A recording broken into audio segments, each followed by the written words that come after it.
Afternoon, everyone. Welcome to the Board of Regent meeting at the lovely University of Wisconsin-Whitewater campus. We're so happy to be here, so welcome.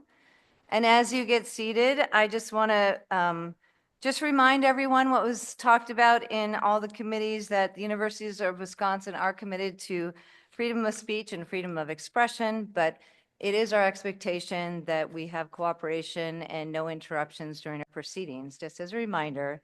So thank you. And Megan, could you call the roll? Regent President Bogus, Here. Regent Vice President Weatherly, Here. Regent Adams, Present. Regent Adongo, Here.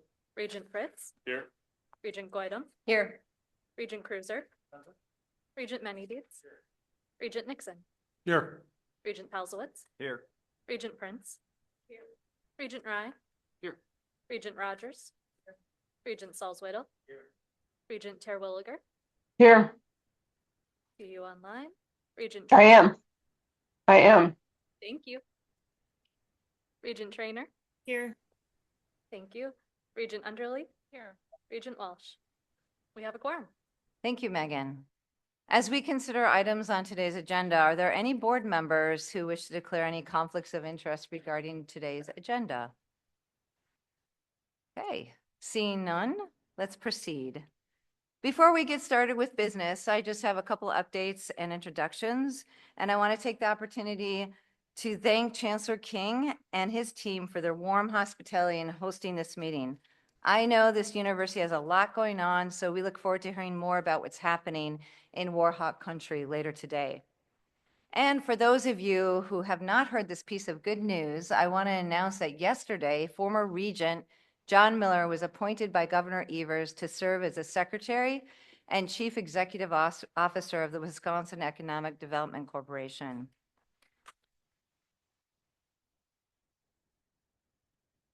When it comes to public service, he's one of the most dedicated and passionate people I know, and he truly understands what it means to give back to his community and the state of Wisconsin. And for those who had the privilege of working with John as a regent, I think we can all agree he really understood the mission. And I think I can speak for all of my colleagues that knowing John's commitment and passion to the Wisconsin ideas and experience in higher education and workforce development, we're really excited to see what he's going to bring to WDC. So congratulations again. Okay, so on to business. A report from the Wisconsin Technical College System Board has been provided. Are there any comments or questions for anybody? Okay, none. I have a brief update on the ongoing chancellor searches that have gotten underway. First, at UW-Eau Claire, in mid-October, an 11-member search and screen committee was appointed to help identify the next chancellor at UW-Eau Claire. Regent Karen Walsh will chair that committee with Arthur Grothy, a professor of theater arts, and I apologize, I hope I got your name right, a professor of theater arts serving as vice chair. Along with representatives from UW-Eau Claire and the local community, other members from this board include Regent Ed Menedietz, Regent Timothy Nixon, Regent Tom Pilsewitz, and Regent Amy Trainer. Going forward, this committee will identify and interview candidates in the next step in the process.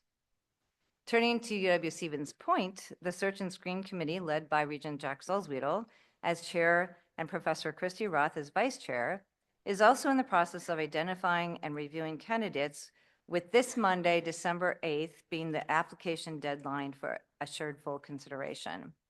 The committee will interview semifinalists after the start of the new year, and the Special Regent Committee will then identify the finalists to be invited to visit the campus, likely sometime in February. Choosing who will lead our universities is one of the most significant responsibilities as regents, and I thank my colleagues for your willingness to serve in this role. It's a lot of hard work, but extremely important. Next, for the last 3 years, we have presented the Regents Business Partnership Award to recognize the critical collaborations between our universities and their business partners. Each year, at the discretion of our universities, we try to present at least one award to a business affiliated with each university. We have honored some of Wisconsin's best-known companies as well as others with more of a local footprint, but a major impact. We put together a brief recap to give you a sense of what these collaborations mean and how important they are to our campuses. And you will hear from a sampling of CEOs, employees, and alumni. Could we please play the video?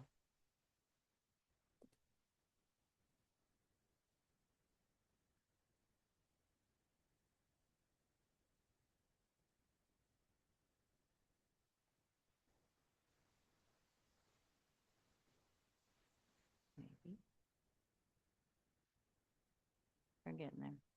The Wisconsin idea is a powerful idea. What gives it its power is the collaborations with Wisconsin's business and industry. That's why in 2023 we created the Regents Business Partnership Award. These partnerships drive not only collaboration, but innovation and provide great opportunities for our faculty, staff, and students. So let's look back at some of the winners of this prestigious award.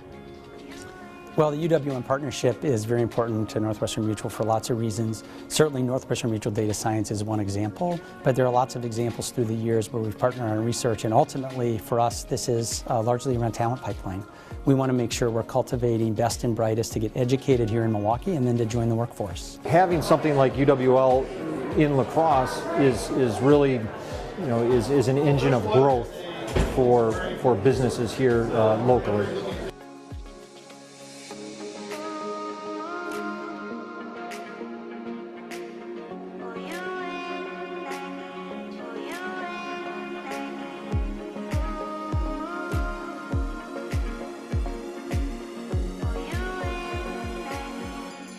Platteville gave me a lot of passion for what I wanted to do in life. It really identified it for me. It also helped me to be curious, helped me to critically think through problems, how to solve problems, and how to communicate them. So I feel like my education at Parkside really helps me prepare. I worked a lot on campus, and I was involved, and I was in student government. I worked in the OMSA office, so just those jobs really prepared me for like public speaking, for talking to other professionals, and just being confident.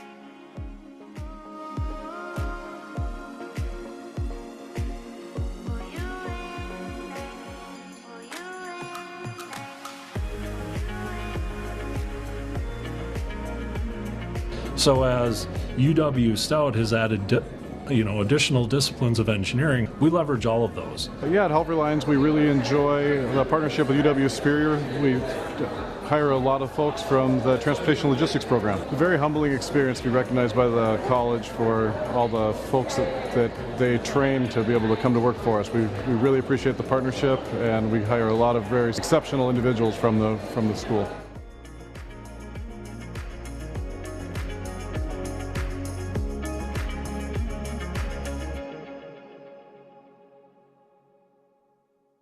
Excellent.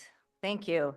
Collaborating with our partners in the business world and our communities is an ongoing and continued priority of all the UWs. And these awards are part of recognizing the shared interests we have in building a strong Wisconsin. And you'll see more in the coming months. In closing, I'd like to take this opportunity to offer early best wishes to all those in the class of 2025 earning Universities of Wisconsin degrees in the coming weeks. You are entering a special and esteemed group otherwise known as alumni of the Universities of Wisconsin. We are making a difference both at home and away, and welcome to the family, and welcome to the family. You'll get lots of calls for giving, so congratulations to everyone. That concludes my report, and now on to you, President Rothman. Great. Thanks very much, Regent President Bogos, and good afternoon, everyone. I'd like to also extend my congratulations to the close to 10,000 students from across the universities of Wisconsin who are expected to receive their hard-earned degrees this month. These graduates are the fuel that will help keep the economy and culture of this great state moving forward. And the education they received at one of our UW universities will have prepared them well. Congratulations to the final cohort of the class of 2025.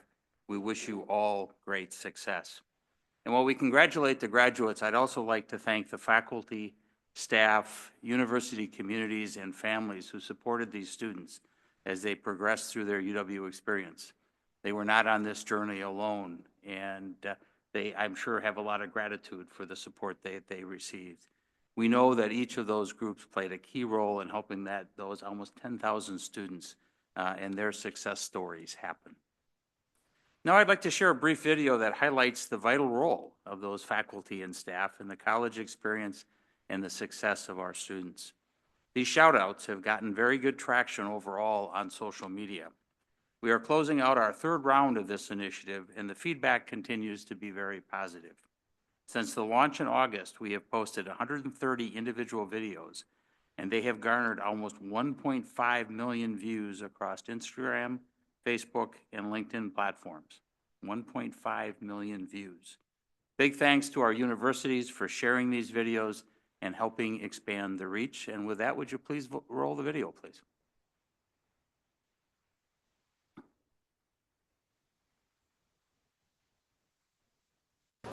Okay, yeah, I'm gonna shout out. So I'm here to shout out. I wanted to shout out. Today I want to shout out. I wanted to shout out. I'd like to shout out. I want to go ahead and shout out. He never fails to make students think, and he's absolutely transformed my career as an undergraduate. Very invested in his students and in helping us learn. She's just really awesome to just talk to. She's super rad, and she's been my favorite professors that I've ever encountered. Oh my gosh, he is an amazing lecturer, absolutely phenomenal.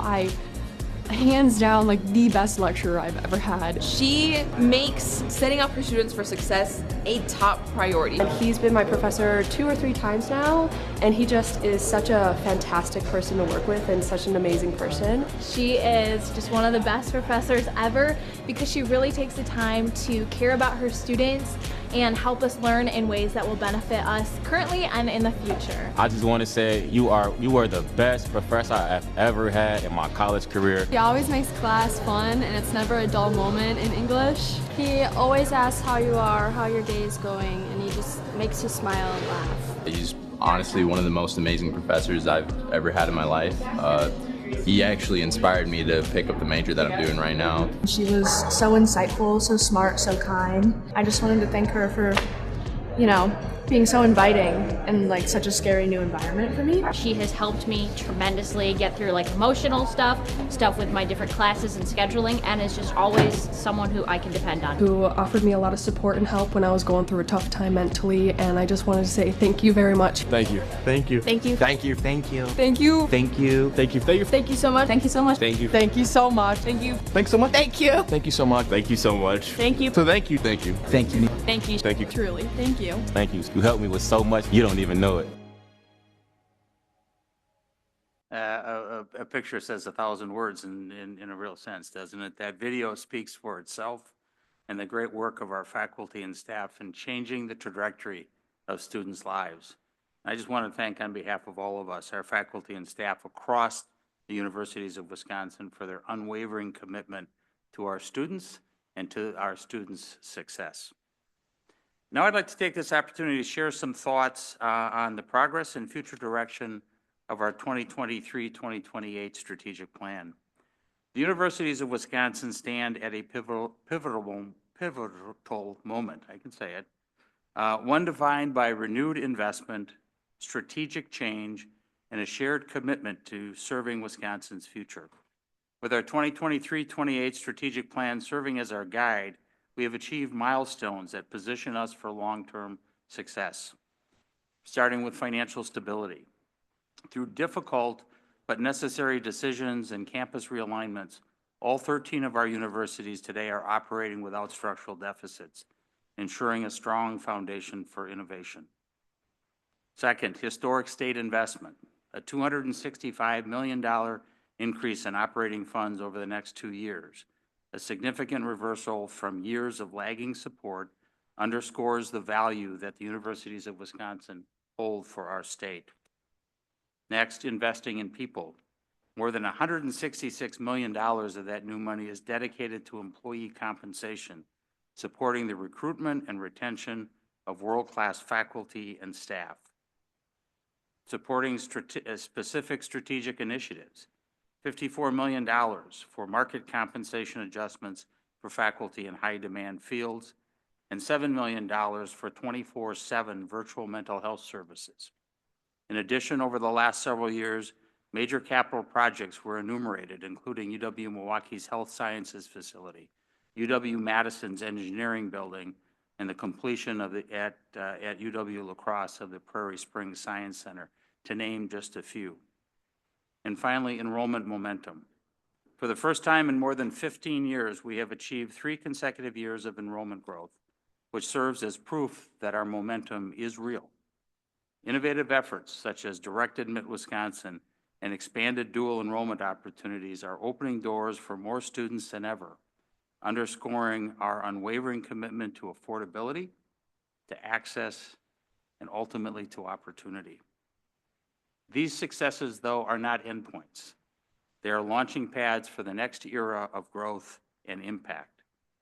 The universities of Wisconsin have a noble mission that inspires to educate, to innovate, and to lead in ways that improve lives and strengthen the future of our state. Every student we serve has the potential to become the next nurse, scientist, engineer, teacher, business leader, social worker, or entrepreneur, and that list goes on and on. Those people who will help fuel Wisconsin's economic and social vibrancy. Our students have the opportunity to do great things in their lives and make a difference, and they do. In the last generation alone, the UWs have produced over 1 million new graduates. The value and return on a UW education is clear, and we are proud to provide this opportunity to all of the people of the state of Wisconsin. We know Wisconsin's future will be shaped by forces such as demographic shifts and technological revolutions. Rather than viewing these as obstacles, we see them as catalysts for innovation. The so-called demographic cliff challenges us to expand access and participation, ensuring Wisconsin remains a talent magnet. Likewise, the rise of artificial intelligence is an invitation to lead. AI will transform industries and create jobs we can only imagine sitting here today. The universities of Wisconsin will harness what taxpayers have built here over multiple generations in 13 communities and beyond in Wisconsin to position our state for success. Our 23-28 strategic plan has built us a strong foundation, and we will accelerate progress and prioritize actions under that plan that will make Wisconsin future ready for all. Our North Star has always been the Wisconsin idea, the compact with the state that the impact of the universities of Wisconsin will extend far beyond the boundaries of our classrooms to reach and enhance the lives of all who call Wisconsin home and well beyond. We now have the responsibility, and more importantly, the opportunity to recommit ourselves to ensure that we fulfill the Wisconsin idea in the 21st century. Emanating from our current strategic plan, coupled with feedback and direction from this board, we will prioritize our work in 4 areas over the last several years of the plan. Area number 1, expanding who we serve. Through initiatives like Direct Admit Wisconsin, dual enrollment, and expanded system-wide online and in-person continuing education and credentialing programs, online degree programs, as well as competency-based degree completion programs, we will ensure that every potential student has a pathway to success. We will broaden access beyond traditional students to include lifelong learners and the hundreds of thousands of Wisconsinites who started but did not finish college, as well as the thousands who will benefit from upskilling and reskilling in an AI-enabled world. This is critical for the individual, but our collective efforts will help deliver the talent needed for Wisconsin to win the war for talent. Affordability will remain central in our efforts, and we will continue to champion financial support to ensure every student who has the passion and desire to succeed at one of the universities of Wisconsin will have that opportunity, regardless of their socioeconomic means. Second, leading in innovation. Our universities have been at the forefront of new discoveries since 1848. From Parkside to Superior, Milwaukee to Madison, and all areas in between, Our faculty, staff, and students have conducted innovative research and discovery of new information and new knowledge that has led to cures for diseases and innovative solutions for some of our most vexing challenges. Today, our universities are on the frontier of advances in artificial intelligence. Universities are embedding AI into curricula, launching new degree programs, and applying AI to research and operations. We will develop a coordinated AI strategy that supports faculty, accelerates AI-enabled research, employs AI to drive operational efficiencies, and equips students with skills for an AI-driven economy. We will define and help our students develop those durable skills, such as critical thinking, creativity, judgment, intellectual curiosity, resilience, and adaptability that will be essential and, most importantly, transferable in an AI-enabled world. We will also lead in defining ethical guardrails and helping Wisconsin businesses and communities adapt to technological changes. The people of Wisconsin have built the universities as a prized asset, and they can count on us to lead through the revolution that is artificial intelligence and beyond. 3, enhancing collaboration. Collaboration both internally and externally is the engine of our future success. We will deepen our partnerships with employers and our educational partners to produce the workforce Wisconsin needs. We will engage with entrepreneurs and create an ecosystem where those entrepreneurs can thrive and create a more vibrant economy for our state, which will not just help Wisconsinites, but also attract other talented people to our state. At the same time, we will collaborate internally and leverage the strengths of our universities collectively. We will work together to expand the number of courses and programs that are collectively delivered and collaboratively delivered. We will collaborate to ensure that there is enhanced credit mobility across the universities of Wisconsin. We also know that collaboration is the foundation of discovery. By mobilizing the full strength of our universities, we will accelerate research that changes lives, from pioneering regenerative therapies for Parkinson's to launching the first FDA-cleared blood test for Alzheimer's, and developing breakthroughs to prevent seizures. Across our UW universities, research is changing lives for the better. And finally, improved operational efficiency. We will achieve enhanced operational efficiencies, including employing AI to drive productivity gains and piloting regional centers of excellence for administrative service delivery. Shared services will likewise play a critical role in enhancing operational efficiency. Shared services already supports critical functions such as payroll, benefits administration, HR training, purchasing, travel management, and IT. These efforts have delivered efficiencies and cost savings, but they have grown largely without a unified strategic vision. We will develop a system-wide strategy that demonstrates clear ROI for every university and frees resources for teaching, research, and innovation, so operational efficiency becomes a driver of academic vibrancy.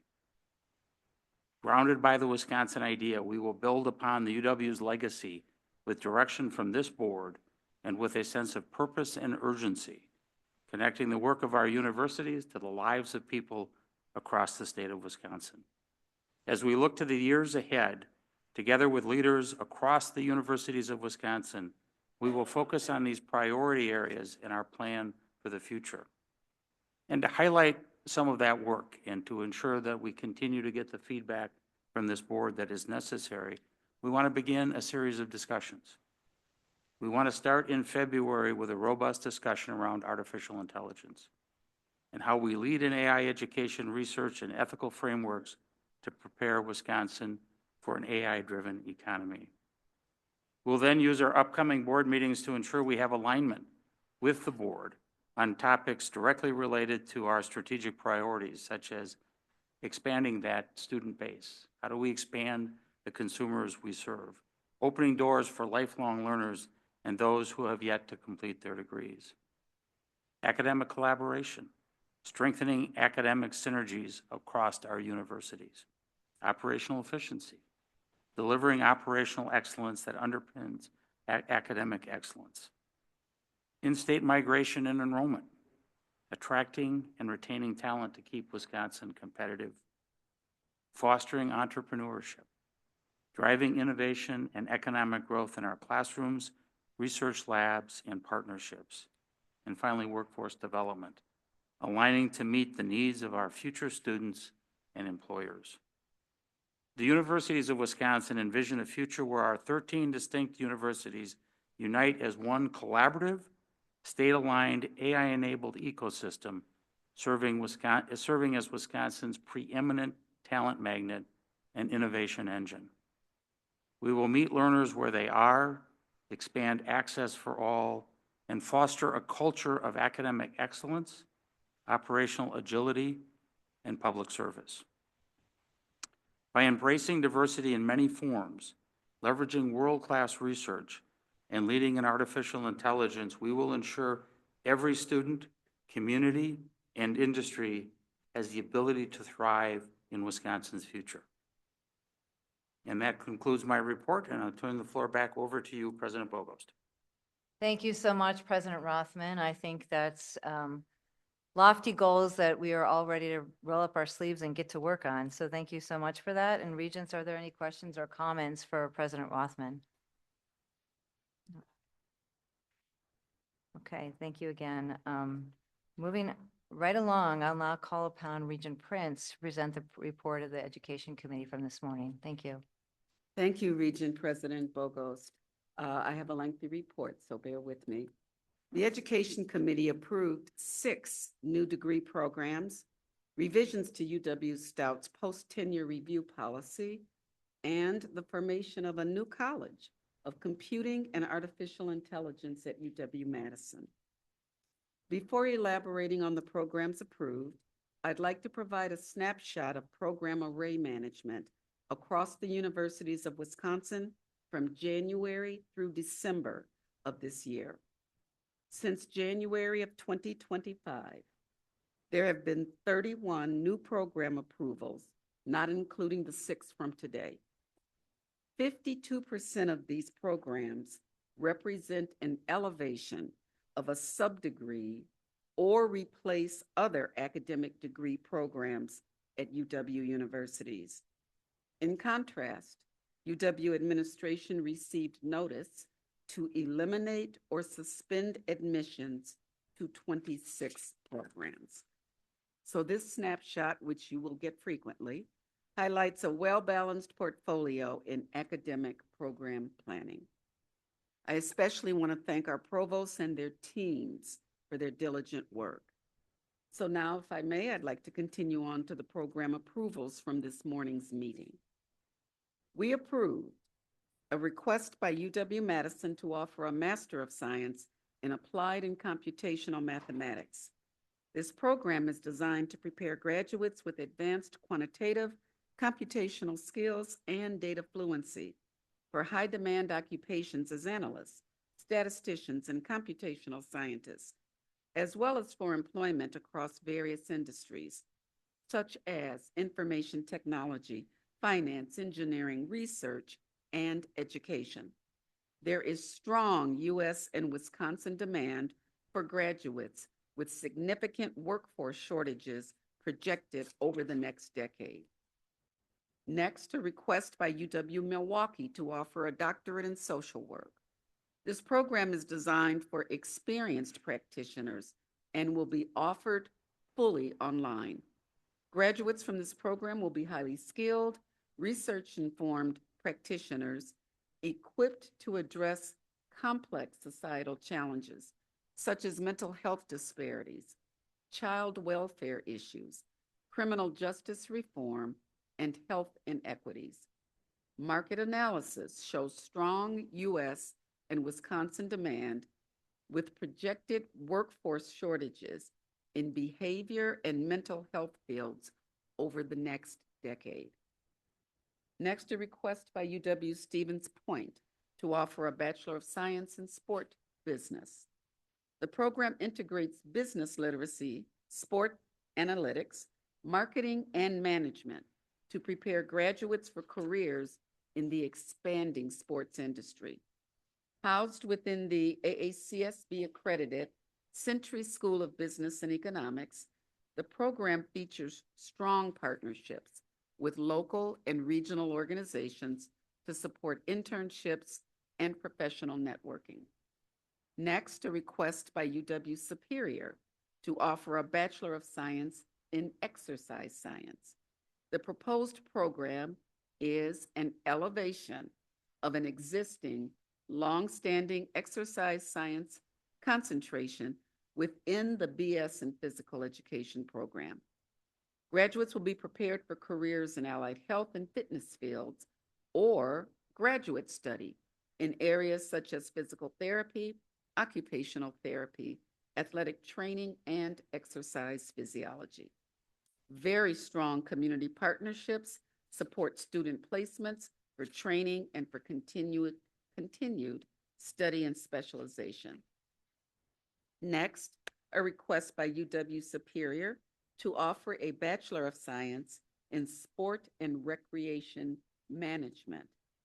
The proposed program is also an elevation of an existing well-enrolled sports management minor to meet growing workforce needs in sport, fitness, recreation, adventure tourism, that sounds exciting, and event management, especially in northern Wisconsin.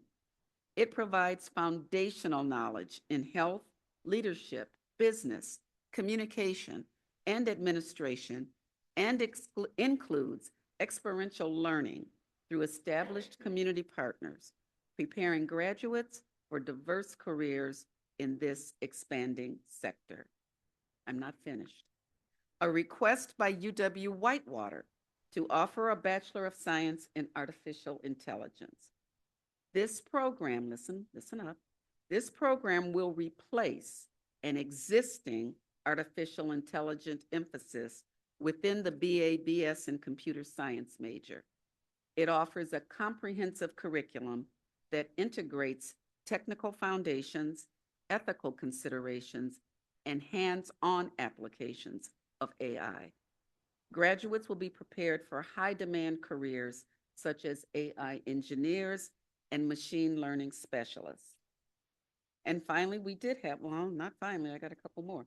A request by UW Stout to reapprove revisions to UW Stout's faculty policies and procedures relating to post-tenure review. UW Stout resubmitted proposed revisions to their post-tenure review policy to correct an oversight in revisions approved in February of this year. The revisions align policy with their current practices. And we have a request by UW-Madison to form a new College of Computing and Artificial Intelligence.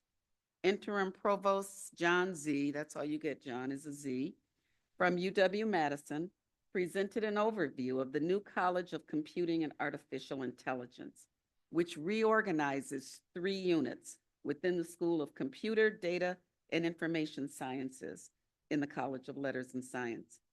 The realignment leverages CETUS's rapid growth to strengthen UW-Madison's national leadership in computing, AI research, and workforce development without affecting existing programs or accreditations.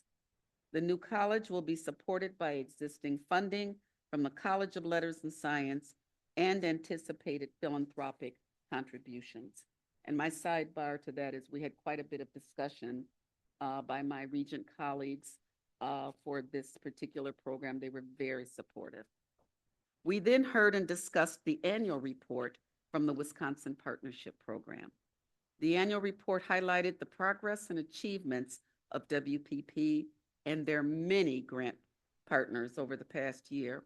A supplemental report was provided that gives comprehensive listing of the grants that were awarded, active, or concluded during the fiscal year. If you have not read their report, you need to. We next heard and discussed recommendations by the Program Elimination Task Force. UW-La Crosse Provost Betsy Morgan, UW Stout's Faculty Senate Chair and Professor of Mathematics, Nilu Chinchu, and UW-Whitewater's faculty representative and professor of politics, government, and law, gave an overview of the efforts and recommendations by the work group that looked at criteria for program elimination, as well as collaboration opportunities. As a result of their work, CIS 102 policy and procedures are being revised to incorporate 3 of their recommendations. My sidebar is this task force did an outstanding job around this, and I look forward to seeing what comes of this.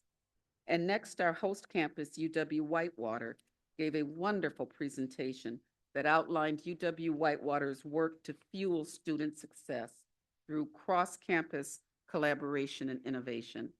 Highlights included the launch of the Medical Sciences Hub at Rock County, the creation of the Institute of Early Childhood Excellence, and the efforts of the Student Success Committee. The presentation emphasized how divisions across campus, including the executive leadership tier, are working together to strengthen student outcomes and to integrate emerging opportunities such as AI. And finally, Senior Vice President Britz will provide a written update on efforts related to teaching workload and core general education credit transfer policies. Per this board's decision, the Education Committee will be receiving the routine updates over the next year and be reporting out through the Education Committee. So yes, finally, Regent President Bogos, I have concluded my long-winded report. Therefore, I do move for the adoption by the board for Resolution C1 through C8 and Resolution D. Thank you very much, Regent Prince. Is there a second? Thank you.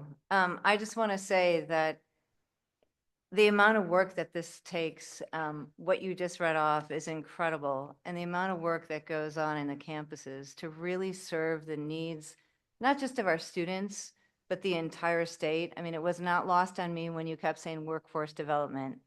I mean, to go through this and come up with new majors and meet the needs of our workforce, our state, the students is incredible. We have the privilege and luxury of saying yay or nay, but all the hard work, I just want to say how much we appreciate it. It's a lot of work. So thank you for keeping us moving forward, and we very much appreciate it. Is there any further discussion before we take a vote? Okay. All those in favor, say aye. Aye. Any opposed? Thank you. Motion's passed. Next, moving on, I'll now call upon Regent Rye to present a report from the Business and Finance Committee. Thank you, Regent President Bogos. The Business and Finance Committee acted on its agenda as follows. First, the committee received and approved the UW Program Revenue Balances Report for fiscal year 2025. The report notes that the total unrestricted program revenue balances increased by $59.5 million, of which 78% is obligated or designated for a specific purpose. Tuition balances increased $46.3 million, which is a 47% reduction since the inception of balance reporting in fiscal year 2013, and which represents 34 days of operating expenses. The balance reflects the conservative fiscal management practiced by the universities in light of uncertainty in the level of both federal and state funding at the end of the fiscal year. The report offers details on the program revenue balances by category for each university. Those universities with balances exceeding 12% of expenditures in any category have provided details on the projects and initiatives for which those funds are obligated or planned. Next, the committee reviewed the UW's revised financial forecasts for fiscal year 26. These revisions, relative to the preliminary operating budget approved by the board in July, incorporate the provisions of the pay plan as approved in the state biennial budget and reflects updates based on this fall's 10th day student enrollment figures. These updates resulted in increases of about 2.5% in both GPR tuition revenues and expenses, and increases of under 1% in auxiliary revenues and expenses. The report provides the revised forecast for GPR tuition and auxiliaries, respectively by university, as well as a description of the factors driving those revisions. Just want to point out, when you look at both of those situations, the reserve balances and our financial forecasts, I want to congratulate all of the chancellors and their CBOs, CFOs, and their teams. None of this happened on accident.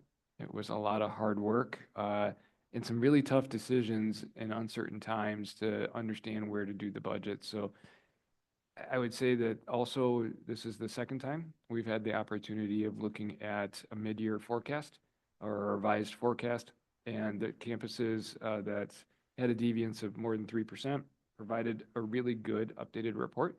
So the format that we're continuing on, and hopefully we'll continue to continue on, has provided those of us as regents a much better insight from a governance perspective of where the fiscal management is, and definitely meeting the strategic plan needs as outlined. So just want to thank the chancellors and the CBOs and CFOs.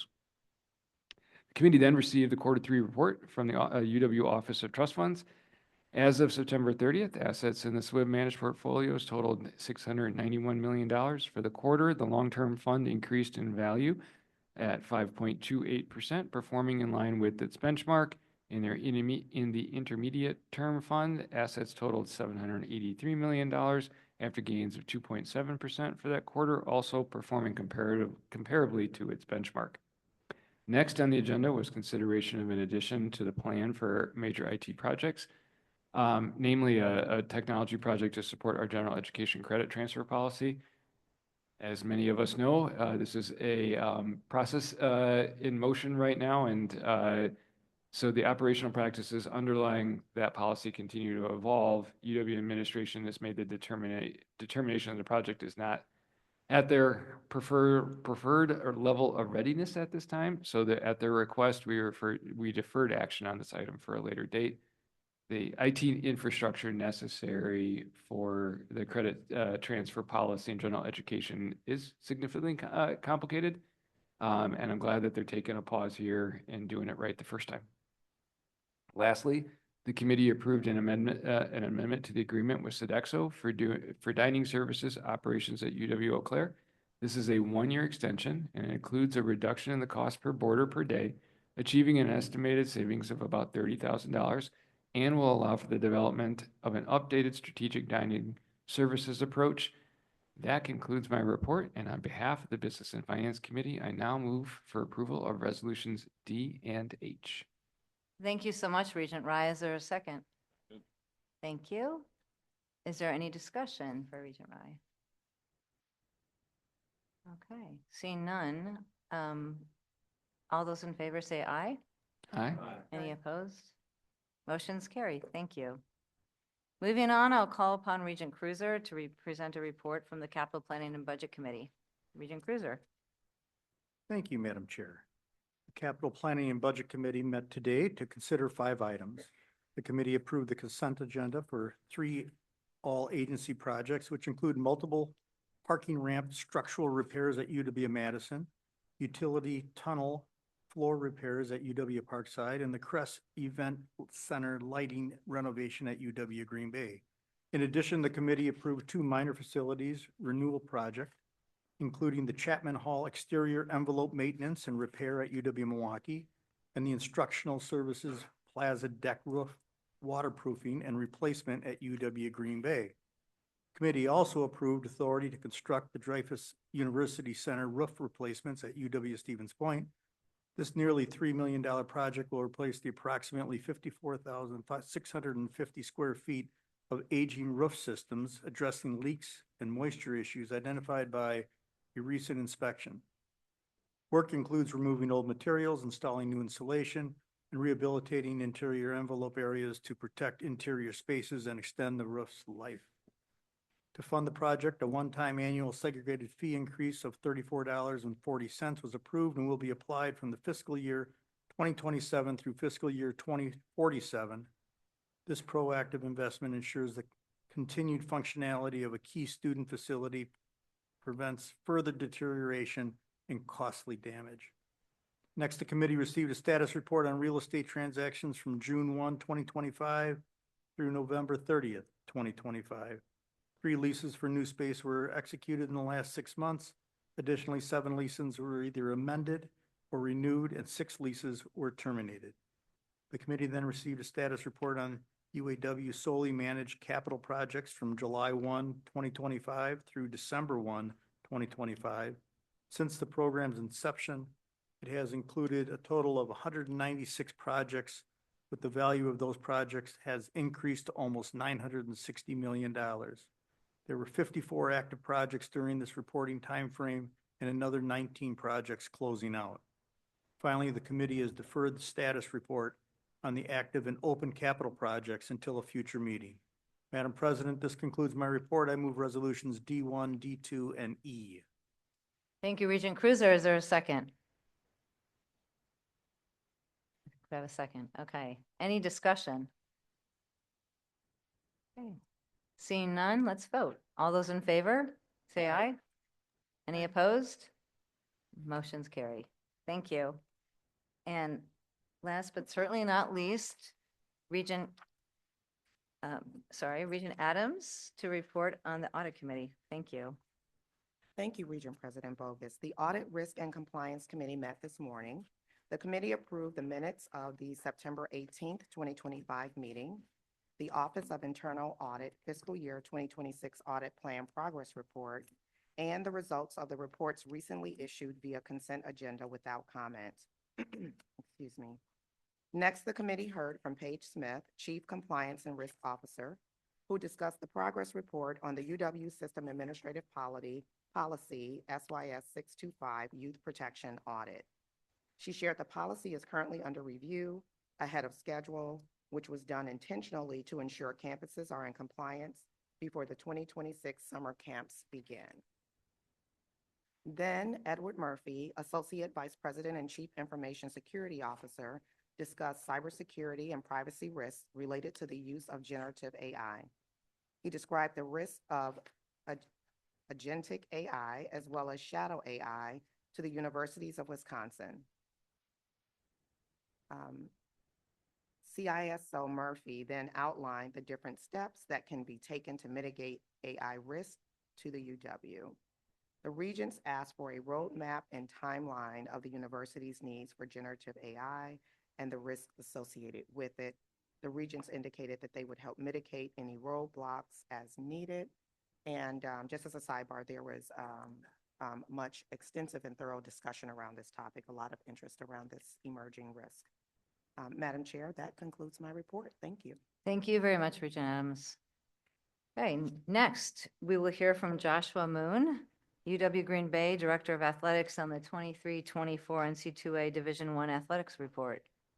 As a reminder, under the Regents Accountability Reporting Framework, each Division I athletics program in the universities of Wisconsin is required to provide information to the board annually describing the extent to which the program adheres to any performance standards implemented by the university or its athletic board, and safeguards the welfare of all students, maintains NCAA compliance, and assures fiscal integrity.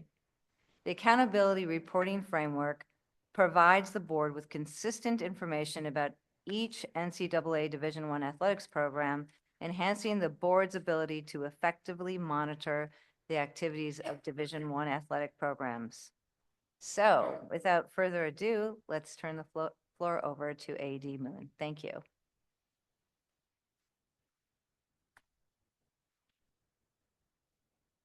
Hello, good afternoon. There we go. Thanks for being here today. Appreciate the time. We have a PowerPoint that we're going to pull up here.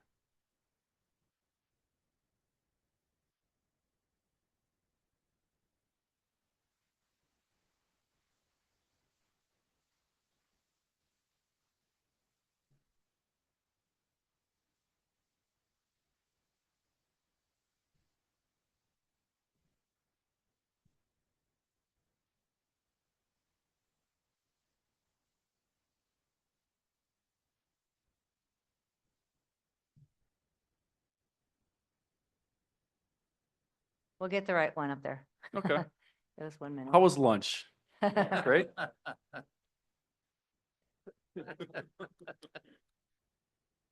Well, we can go without the PowerPoint. It's fine. So Do you think we have it, or do you want to wait? What do you think?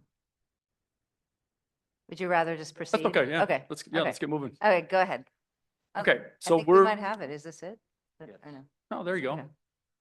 Look at that. Nice. So we're looking at 23-24 today. We're going to have a few highlights from this past year. And when we look at athletics, obviously a lot of stuff going on right now in the Division I landscape. That's an understatement.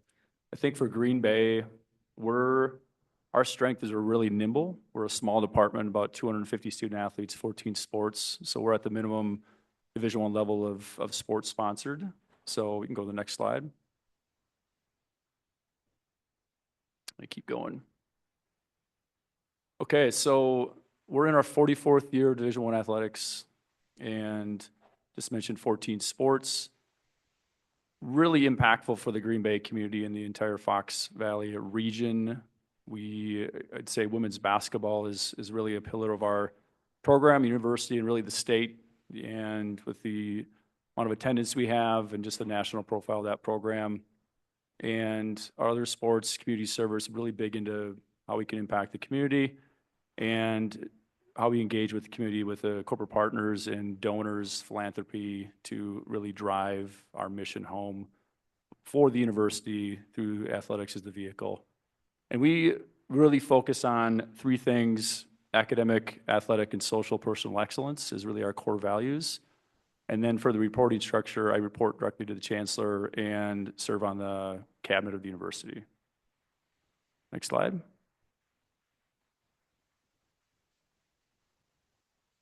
Okay, so for 23-24,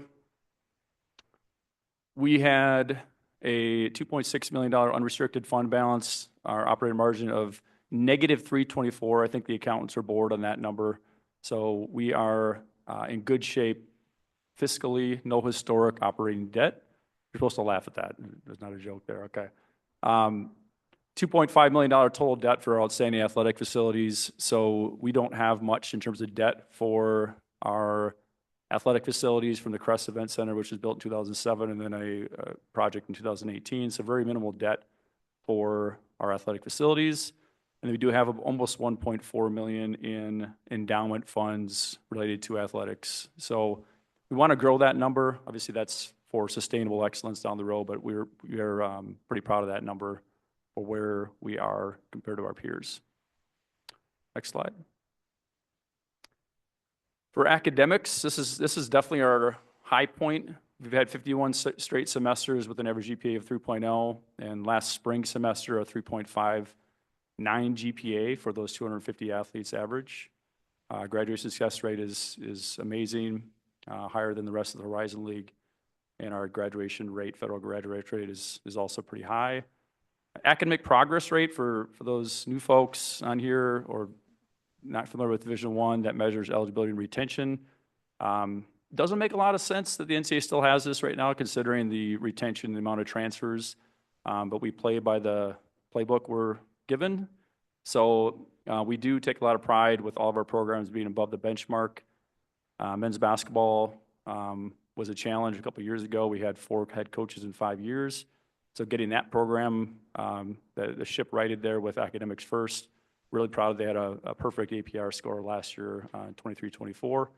And a special note for our women's basketball program, we did lead the country last year in GPA, so we're the academic national champs for all Division I with 3.86 GPA. So it's not only did they have 29 wins, NCAA tournament appearance, played Alabama, also had the #1 GPA in the country. So yeah, it's a round of applause for that. Pretty awesome. And then men's basketball, those two are definitely our highest profile sports. Men's basketball had the last 2 years at the highest GPA in our program history. So that's been our start. Our focus is let's focus on our academics, and then we're going to focus on the court from there. So that's our academic overview. Next slide. Just a breakdown of our, what are our student athletes majoring in? Business is definitely the most popular, and then we have a lot of students going into bio, and then psychology is the third. Just a kind of view of what our student athletes are majoring in. We did have 3 secondary infractions in 23-24, and all those have been remedied. pretty minor. The men's basketball one was just a process of our eligibility certifications and personnel changes. So we're in a good spot there now with how we prevent those moving forward. And then we do not have any sort of special admissions policy for student athletes. They have to meet the same standards as every other student at UW Green Bay. So that's 23-24 in a nutshell, and be happy to entertain any questions. Thank you very much. I have a quick question, and just as far as Title IX, and you only have 250 athletes, I'm just curious with proportionality, is it difficult when you have a smaller amount of athletes to contend with like proportionality and rosters or anything like that for oversight? Yeah, because our female student enrollment is about 60%. We're really close to that number. So we're, again, being a smaller department, we don't have large rostered sports. So it's probably is easy for us to make some adjustments here or there to make sure we're proportionate. Great. Yes, Regent Walsh. Congratulations on your progress on GPA. In a nutshell, how'd you do it? We've got some great people that have put their heart and soul into Green Bay, and we have an individual named Mike Klein who's been there 40 years in charge of our academics, and he puts all the time in and makes sure that every student athlete has a tutor. They know where to go for success, and it's really about the people. Yeah, I was going to say it's a high-touch business, even if you're not an athlete, to make sure those students succeed. So I really appreciate what your team did. Anybody? Oh, Regent Rye, sorry. Yeah, being somebody who, like Tim, lives in Green Bay, and hi, Josh, just want to compliment the entire program on not only what they do academically, but the cornerstone they are within the community. You would probably think Green Bay and think about the local football team every so often. We know how I feel about that. But when it comes to the athletic program and the community sport they garner, it is amazing. Their annual steak fry, for example, I have an honor of speaking at it every year, fills up the entire atrium at Lambeau Field with community members in support of that athletic program. Josh has done a great job. I just want to compliment him in front of the entire board, but as of all the coaches, good shout out for Mike there too, by the way, and continue the good work. But it's important for the board to understand just how big of a deal this athletic program is to the community as a whole. Thank you. Regent Nixon. Yeah, I had the privilege of teaching an undergrad class for 23 years. At UW Green Bay, and your shout out to Mike Klein is totally appropriate. As an instructor, and if you have an athlete, Mike is always sending you emails. How is this athlete doing? Are they coming to class? Are they doing it's at that level, all right, where they ask about each athlete and go down the list. And if they're not, Mike will do something about it. And I was always very impressed with that as an instructor. There was that level of touch and sincerity and detail as to trying to help student athletes. I don't know that everybody does that or can do it. I mean, you start out with the fact that anybody that graduates from UW Green Bay is absolutely amazing. You'd have to agree with that, wouldn't you? Yeah. Yeah, okay. But yeah, Mike Klein does a great job, and you guys really do a good job. I've had a number of student athletes in my class, and I've always been very impressed with them, and that they were athletes and students. I wondered about that the first couple of years. So congratulations on that. Thank you. Regent Menides. So high achieving people, both academically and athletic. And you've already answered something, I guess, to this question in response to Regent Nixon. What do you have in place regarding your policy as to the coaches and how they respect and treat the athletes to make sure that that is accomplished as people first? And then secondly, what about their mental health? What do you have in place to assure that we're taking care of that aspect of them because they're so busy being successful? Yeah, great question. Being a small department, you're really forced into, you see these folks every single day. We're all in one building. There isn't, some stadium, a couple miles away that you just don't see people. So I think it's, we're all kind of locked arm in arm. And you see those same student athletes, they're working at our front desks. You know, we don't have a administrative assistant in our office. We have student athletes that work that. And so you see them every day. And I think from our men's basketball coach to women's basketball to golf, they all know each other's names and just helping each other out. And then hold each other accountable, I think, with those relationships is really what it's built on. And then for the mental health piece there, we work closely with our campus. So really just having access to our wellness center and then having those folks, some of the mental health counselors, have them come over to the Crest Center a couple times a week so the athletes continually see those people and they know that you know, they're there for support. And obviously it's become more and more of a focus for our department. So it's something that we got to keep, you know, make sure those lines of communication are open. But I think our campus does a really good job of helping us with that. I have a quick one. Sure, go ahead. Just a really quick question, Josh. Thank you for the detailed report. Just kind of looking at the budget side of things, could you just explain a little bit there's like the other expenses category, and that was sort of the budget versus actual was 2x, and then the financial aid looked like it was kind of close to 3x or something, budget versus actual. So I was just curious, is there, just to help us understand kind of how, maybe why that was? Not to put you too much on the spot.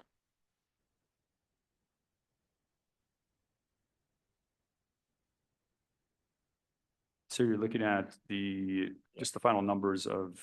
Yeah, the financial information, the final budget report tables. I just was trying to understand the financial aid budget versus actuals. Looked like it was, the budget was, you know, something like 3x in the actual versus the budget, and then the other expenses was 2x. So I just was curious about, maybe that's just, was it more, you know, obviously more financial aid was given, or more, and then on the other expenses, just kind of what is in that category? Yeah, so one of them was the sponsorships that went up 800,000 for the budget number was. So that was simply an audit where they weren't including the you know, a lot of the gift in kind, the trades, you know, hotel rooms, meals, things like that, wasn't included in those numbers previously. So that was a change in terms of how they process the NCAA Division I report financially. So that's, you know, that's $800,000 right there. And then we just raised more money than we budgeted too. You know, the Phoenix Fund support, that's, you know, almost $800,000 more than what we budgeted. So really credit to our community, our donors, back to what Dr. Rye would mention, just the belief that people have in the university and what we're doing. And then working with our chancellor and our leadership team, you know, just to identify areas that we can, the university can keep helping on certain areas so that we can have a sustainable model long into the future. So the university support number is a little bit bigger than, bigger than what was budgeted as well. So that's probably the reason why there's that difference, is a couple of those items, just for example. So Yeah, that's good. sorry, I was did on you the have a expense follow-up? side, but I assume that because you brought more in, you were able to then provide more financial aid and those Right. types of things. Okay, yeah, perfect. Thank you. So to bring up for what may be our favorite subject from some of us is NILs. And sometimes we forget Division I schools can be big or small. I'm just curious what you see as the biggest or some of the biggest challenges. I mean, it's a huge topic, and how UW Green Bay is getting by the NIL, what for recruiting purposes. I understand you have a collective. Just a little tiny overview of that would be helpful, I think, for us. Yeah, great question. So I think it's important to know who we're competing against. So we're really not competing against Madison. Women's basketball we are, but the other sports, you know, we don't have a football team. So understanding who that peer group is, it's really Division I mid-major institutions in the surrounding areas, the Midwest states, UW-Milwaukee. So really it's how do we compare against those schools, the MAC schools, Missouri Valley Conference, Horizon League, and educating our donors on those opportunities. I think it really helped with the lawsuit that was settled here. And July 1, you could bring those dollars in-house and not have to rely on a collective. So I think for us, that helped a lot, where we could have more structure and more of a strategic plan of how we're going to invest those funds, primarily for basketball.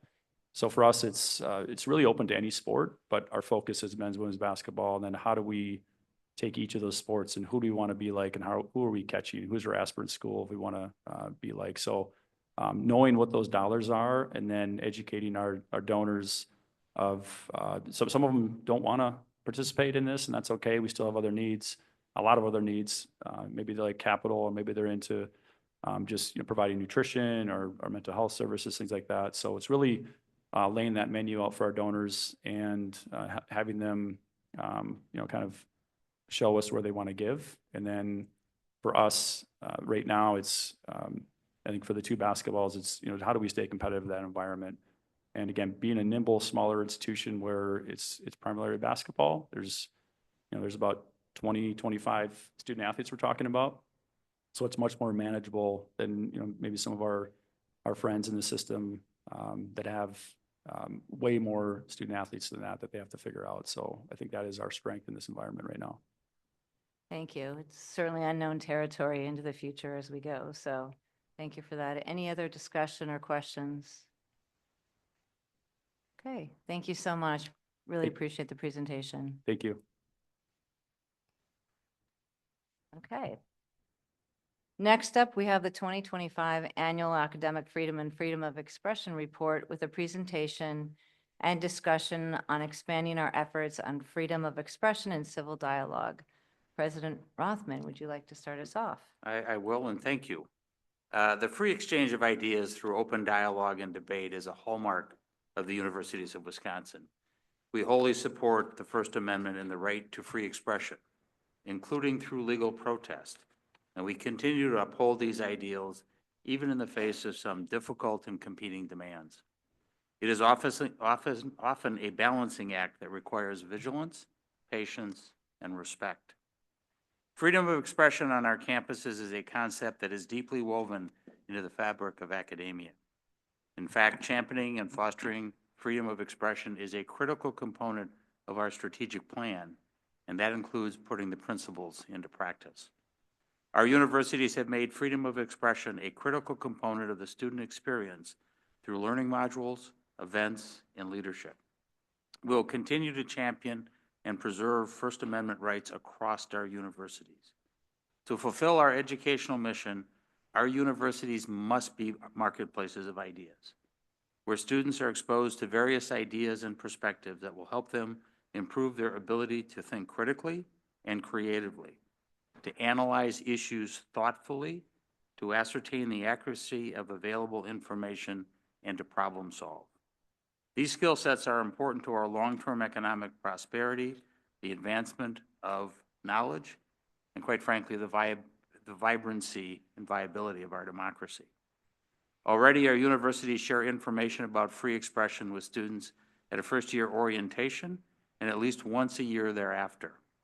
And if you look at our annual report on free expression, the universities are holding numerous events on campus around this topic.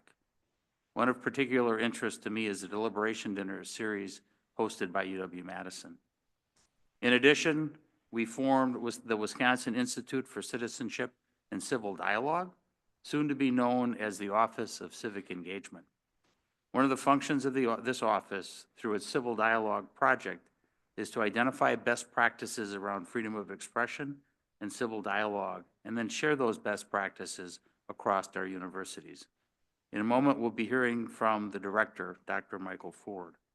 These efforts are particularly important in a politically polarized environment in which some sources of information attempt to present themselves as having a monopoly on the truth. One of the reasons I took this job is because I believe the universities of Wisconsin can help build a better Wisconsin. And we have a role in helping students understand their rights and responsibilities in our democracy. We are making progress, but admittedly, there is much more work to be done. President Bogost. Thank you, President Rothman. To lead today's presentation, I will now call upon Chris Patton, Vice President of University Relations, and Michael Ford, Director of the Wisconsin Institute for Citizenship and Civil Dialogue. Great. Thank you, President Bogost. And maybe while we're getting the presentation up. I'll just give a brief start, and then we'll turn it over to Dr. Ford. As President Rothman mentioned, this is a responsibility that we take very seriously, and it's really grounded in our strategic plan. It's really an effort that, while we're going to talk a lot about the Institute for Citizenship and Civil Dialogue and the work that's occurring, really led by Dr. Ford, I really like to talk about it as an effort of the UW as a whole, because it really, takes not only obviously work that is happening at UW administration, but really takes our colleagues at each of the 13 universities, our faculty, our staff, campus leadership, and most importantly, our students. And, I look at it as you're sort of looking through the report and hearing Dr. Ford's presentation as sort of a three-legged stool, right? You have, obviously, one of our primary responsibilities is to promote and protect academic freedom. We're obviously here to, make sure that we're preparing, future leaders to go out into the world. And then our university campuses really serve as that town square to, and we need to ensure that we're, creating environments in which we can foster that place where we can have that respectful engagement, where we can, create environments where we can strengthen those democratic values and, help combat the polarization that occurs today. So, I hope that provides some context to the numbers and the synopsis that Dr. Ford's going to present. So I'll turn it over to you. Awesome. Thank you. It looks like my PowerPoint is up there. I was going to make a joke about academic freedom being in a dark place and I have a blank PowerPoint, but I know we don't get to do that. All right. Well, thank you for having me and good afternoon. As was said, my name is Michael Ford and I am the director of the Wisconsin Institute for Citizenship and Civil Dialogue, also known as WICID, and will be transitioning into the Office of Civic Engagement. Slide. As you can see from this slide, if you don't know much about WICID's mission, we exist, as was said, to support the 13 campuses in their efforts to advance viewpoint diversity, freedom of speech and expression, academic freedom, civil dialogue, and civic participation. Slide. And part of that, and why I'm here today, is tracking campus compliance with Wisconsin Region Board Policy 421, which you see some highlights up there. That policy affirms the Universities of Wisconsin Board of Regents' commitment to academic freedom and freedom of expression. Slide. So the data I'm showing you here today is all self-reported from the campuses.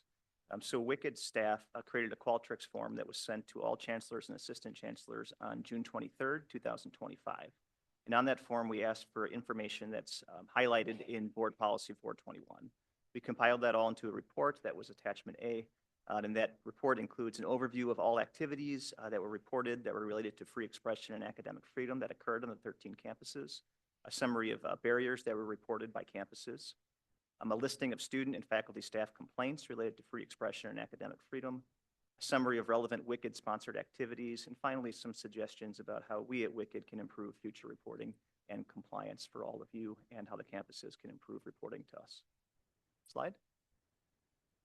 So there is the master table there. It shows the number of activities reported by each campus and the number of students impacted. As you can see, campuses reported a total of 264 activities and a total of 51,541 participating students. The actual activities, they varied widely. It included internal and external speakers, civil dialogue series, special events, special classes related to free speech and free expression, and more. I do want to point out that 51,000 number, that's total attendance at events, so it's entirely possible that a student participating in the deliberation dinners, for example, could have attended multiple dinners and would be counted multiple times in that number. Next slide. It's also required in policy that any campus notifications are reported to us. So campus notifications were sent to students and employees at every single campus related to free expression. As you can see there, the numbers, I do want to point out something that an earlier version of the report listed no student notifications sent from UW Green Bay.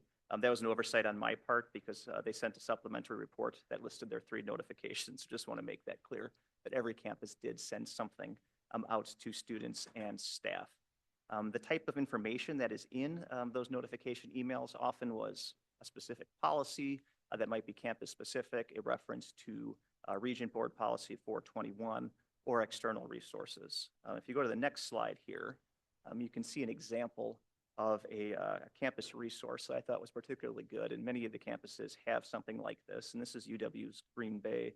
It really has a one-stop shop that has all of the campus-specific policies, processes, if a student has a complaint, links to other resources at system or at the universities of Wisconsin, et cetera. So I'm really pleased to see a lot of the campuses practicing really good practices there.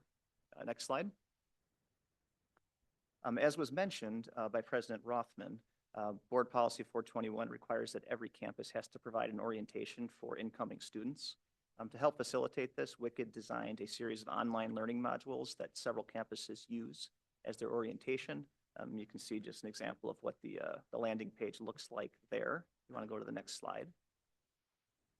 As you can see there, all incoming students at Milwaukee, Oshkosh, Platteville, Eau Claire, and Stevens Point are sent these specific online modules, but the other campuses all do some type of their own training in addition to sending out these modules. I do want to call out a couple examples that I thought were particularly impressive.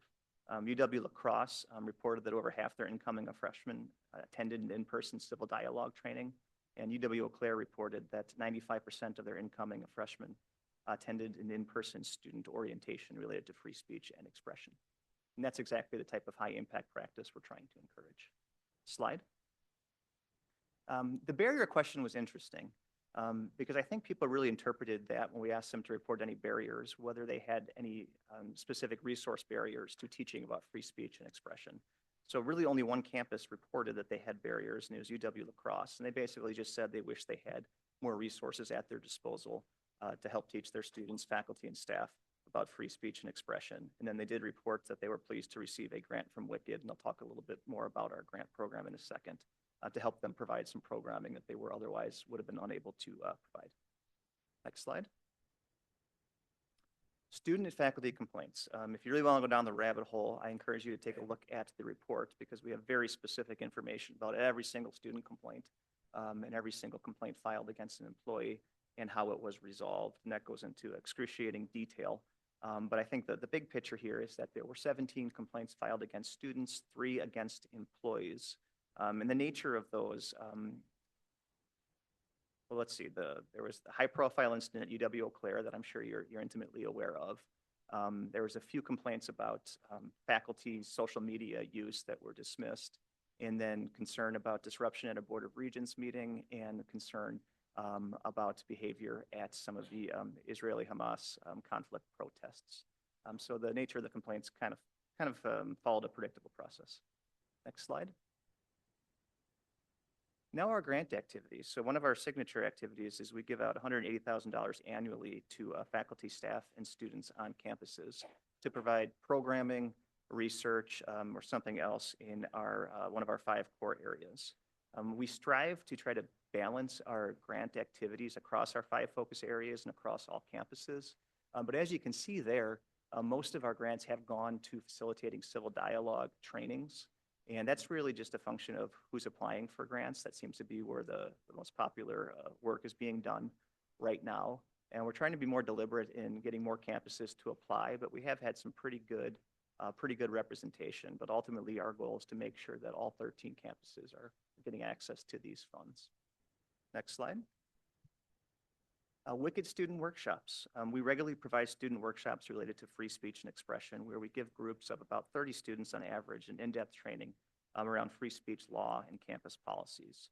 Our most recent one was held October 11th at UW-Eau Claire. It was an all-day workshop on a Saturday. And our next one is April 4th at UW-Stevens Point. And our general pattern has been to do one on the east side of the state and one on the west side of the state each year. Next slide. K-12 activities.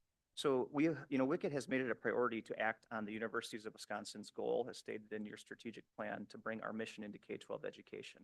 While this is obviously just important as a public university system, it also serves as a recruitment tool. Specifically, we hosted a civics educators summit with teachers from across Wisconsin in October, and this was in Wausau, and that was something where teachers from the region could come and get professional development credit. But we also applied for and received a $1.1 million federal grant to provide 19 teacher trainings for current and future Wisconsin civic educators over the next 3 years that will be housed on every single campus within the universities of Wisconsin. The first training will be February 28th at UW-Eau Claire, and by the end of this, we will have 380 current and future teachers impacted by this work. Next slide. So how we can do better. So a couple things that kind of realized going through this for the first time. Needs to be some clarity, I think, of guidance about what can be reported and what can't be reported. So for example, not a single campus said they did anything related to academic freedom. And I know as a faculty member for the last 12 years, that's just not true. Anecdotally, that's not accurate. So want to work on creating a decision tree so we can improve the reporting and really get a full picture of what is actually happening. Want to emphasize, like I said, academic freedom activities, because that's such a hot topic right now among faculty in Wisconsin, but also across the country. Also want to keep supporting in-person interactive and cohort activities through our grants program. Having lots of activities is a really good thing, but having lots of high impact activities is a much better thing. And finally, trying to utilize Canvas next year to collect activities to give campuses some more flexibility in reporting. I think we did a better job this year of standardizing things to get some more quantitative data, which was a request made at last year's meeting that I had the privilege of watching online. But want to up our game next year to make sure that we're getting an accurate picture so we can get a foundation and keep moving the system or the universities of Wisconsin forward. So with that, I'm happy to answer any questions or listen to any comments you all might have. Thank you for your time. Thank you very much for that report. Really appreciate it. Are there any comments or questions from Regents? Oh, Regents Oswego. Thank you for that great presentation. I'm wondering where you think there is the most natural overlap between WICET's work on civic engagement and civic participation and kind of the policy work that naturally comes out of that. And you know, we've got a great school at La Follette, and how do you see kind of the work between what you do and the work at La Follette? Yeah, I mean, there's definitely a natural connection there. I mean, I think the model ultimately for the Office of Civic Engagement, again, my opinion, Chris, correct me if I'm talking out of turn here. As Chris said, we exist to support the activities in all 13 campuses. So we have a limited budget. There's limited things that we can do directly, but we need to identify where that work is happening, that Wisconsin Ideal work, and find ways to support it. And I think that the grant program is probably the best, most direct way for us to do that. But I also think in terms of data collection and trying to measure and really tell the story of the collective impact of not just the Follette, but of the various institutes across the universities of Wisconsin, the work that they're doing. There's so much good stuff going on that we're just not capturing. That I think story we have to tell. Regent Underly, or I'm sorry, Regent Goydam, did you have? Sorry. Thank you, Regent President. My question, Professor Ford, was could you maybe give us an idea of what some of the grants, like the projects were? Yeah, absolutely. That's a great question. So one project I can tell you that was just given UW-Oshkosh, which is my home campus, was related to assessment activities. That's something we tried to emphasize this past year because we know there's a lot of great stuff going on around civil dialogue, but we want to know, are we actually moving the needle when our students go through these programs? Are they engaging in these types of conversations beyond the deliberation dinners, for example? So we're expecting a framework, assessment framework that we can share with all 13 campuses via our monthly event series. That's Inside Baseball. If you're really bored and interested on the third Monday of any month, you can come attend one of those where we share the information we've learned from these grants. But that's an example. But then also just a lot of civil dialogue trainings, as you saw. And those all look a little different, but we're always looking for things that are research supported and that can be shared across different campuses. Yeah. Regent Goydam. Thank you. And thanks for the report. I think I was curious about what feedback, what's the new name going to be? I can't call you guys Wicked. It makes me uncomfortable. What is it? Musical theater, Office- great. Office of Civic Engagement. There we go. Okay, the Office of Civic Engagement. So is there feedback that the Office of Civic Engagement will be getting? And maybe I missed it from the universities that say, like, here are here are ways that the office can support us more. I saw the question of barriers to civic engagement, but the framing of that is sort of interesting to me. I'm curious about how the Office of Civic Engagement can further enable the dialogue at the universities. And I understand grants are a component of that and compliance is a component and reporting, but I think sometimes reporting can be tedious and challenging. And so I know that there's a need for that, but what about on the other side, this sort of feedback loop to say, here are ways that the universities can be, better supported or more supported by the Office of Civic Engagement? Let me take that. So one of the things that we did, right, I think it was in February, is we surveyed our internal stakeholders. We have a group of about 50 folks who are assigned to be part of the Wicked Teams Network. So this is faculty and staff on all 13 campuses. And we asked that specific question: what do you need from us? And one thing that they definitely want is more, sounds bad to say it, but like off-the-shelf programming. In other words, they want us to be able to come in as an external resource when they don't have the resource there. Like, do you have programming for us that you can bring to our campus? So instead of just giving us, a module we can send to our students, you come to our campus and put on some programming, especially campuses where they might not have the resources of an R1 or a larger enrollment base. So I think having more of that off-the-shelf programming that maybe has been developed and tested at one campus and being shared with other campuses, certainly something people want. Okay. Any other Yes, Regent Nixon. When I was visiting one of the campuses I went to, I talked to one of our professors who is a self-avowed conservative and doesn't like the liberal monoculture, but that's fine. He has rights. But I went to talk and I said, so, you've done some public, and he said, no, I have had no problems here at the University of Wisconsin. And he said a couple of things that I thought were interesting, and this is something maybe on follow-up. He said, my dean has been amazing at explaining the rules to me. Okay, I think that's a good place to start when this comes up, is whoever the supervisors are know what the rules are and are able to adequately explain them. He had a bad experience at a previous non-University of Wisconsin institution. But when I got done talking to him, this was the funny part, he goes, wow, he goes, you're Regent, you guys are serious about this, aren't you? You really want this. And I go, yeah, that's what we mean. We are serious. You should be able to express yourself in the appropriate fashion, whatever that is, and the content is irrelevant. He goes, wow, he said, that's amazing. He's like, after my last experience, I said, I'm going to tell people that you're serious about it. So I confirmed, and I think you were there, Regent Rothman, yes, we as an administration, as a board, are serious about this. But I thought the amazing thing was that his dean had provided guidance to him. And I would just point that out to the other chancellors, that the lower you can deal with these issues down the food chain, the better off you're going to be. So just a comment. Thank you. Thank you. Any other comments or questions? Okay. Thank you so much, Chris and Michael. I appreciate the conversation. Okay.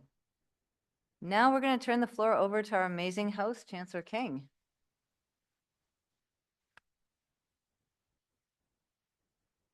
Okay. Then we'll hear from Dr. Robin Fox, perhaps.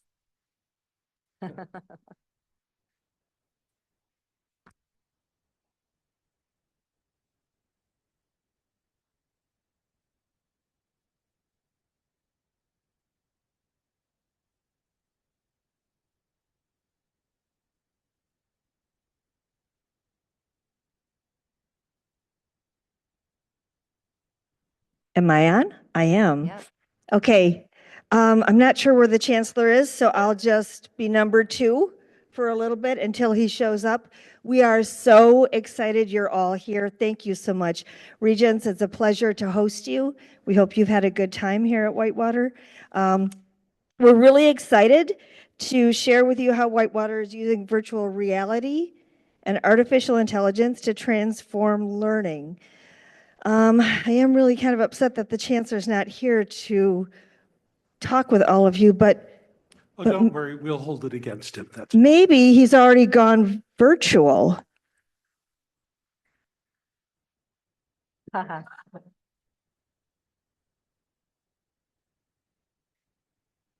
Thank you, Interim Provost Fox. Can you hear me? Yes, we can. Today, I am joining all of you in a virtual reality space. Good afternoon, everyone, and welcome to the University of Wisconsin-Whitewater. I am excited to kick off our time together with a glimpse of how creativity and innovation are transforming student success, especially in the ways of our students and how our students learn. Here at UW-Whitewater, we are using virtual reality to help students build career-ready skills in a safe, stimulated environment. From managing classroom discussions to navigating complex professional situations, it's real-life learning that meets students where they are in the world of technology. We are embracing artificial intelligence, exploring how it can enhance teaching, learning, and leadership across our university. After this exercise, we look forward to sharing more with you about how UW-Whitewater is advancing creativity and innovation in the space. Joining me here today in the virtual environment is Dr. John Spike, our Special Assistant to the Provost for Artificial Intelligence. John, come on in. And can you give everyone a quick wave? Welcome, John. John will facilitate today's simulation, a great example of how we are using creativity and innovation towards student success.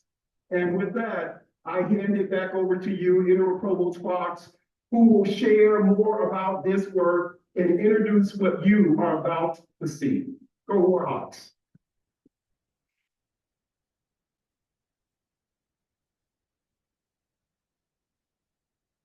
Thank you, Virtual Chancellor King. Earlier this year, an AI task force was convened where they developed UW-Whitewater's AI framework and pillars, laying the foundation for innovation across campus in this space. Our strategic approach to AI is grounded in 5 pillars: AI literacies, ethical AI use, design thinking, integrating and accessibility, and career readiness and research, all directly align with our instructional strategic priorities and provide a foundation for the work you are about to see.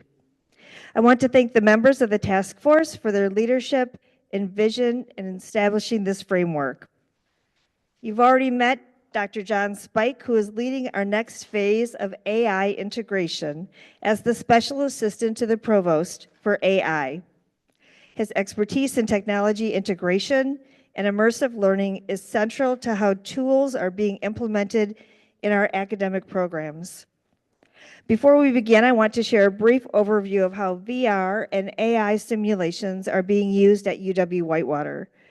These tools allow students to practice communication, instructional strategies, and decision-making in real time, with opportunities to pause, reflect, and refine their approach. This is especially powerful in math education. People who go into math education like math, and they understand math, and they will have to teach people who may not.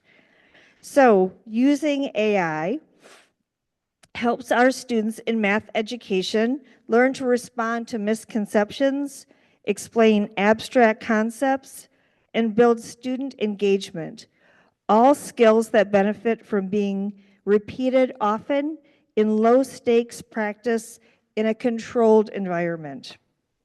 Now, I'd like to introduce the participants you'll see in the demonstration. Jessica Patterson is a student in our math education program. Dr. Azgul Kartel is Associate Professor of Mathematics Education. And then there's Damien, the avatar who will be interacting with Jessica live during the simulation.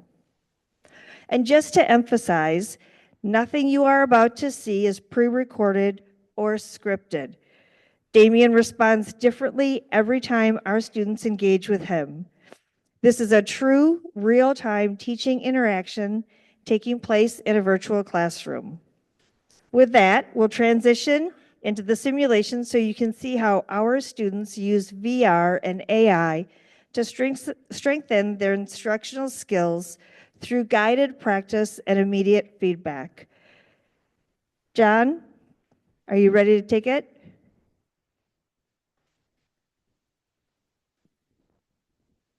So as Provost Fox shared, we're going to have Damien, our AI trained avatar, interact with Jessica, our math education student.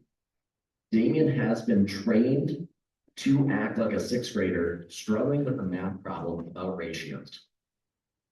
When you see Damien listen to Jessica, he is processing the audio, turning it into text, using an AI GPT to think about that text, and then output text that's turned into audio, all in a matter of seconds, which replicates the thinking time that a student might need when talking with their teacher.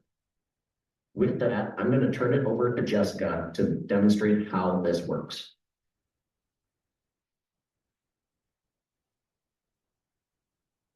Damien, can you tell me in your own words what the question is asking?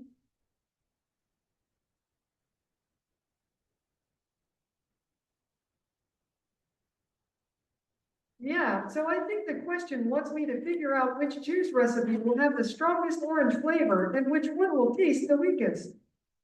Or like, have the least orange taste. So basically, it's about figuring out which mix is the most orangey and which is the least orangey by looking at how much orange juice concentrate and how much water they put in each mix. That's what I think it's asking. Yeah, that's right, Damien. I see your solution, that in your solution, you subtracted the cups of concentrate from the cups of water to find the most and least orangey mix. Why did you do it this way?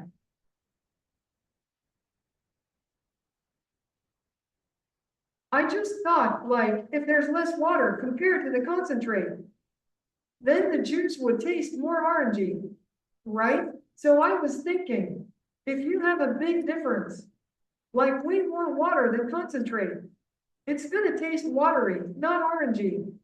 So I did cups of water minus cups of concentrate, just to see how much more water there was.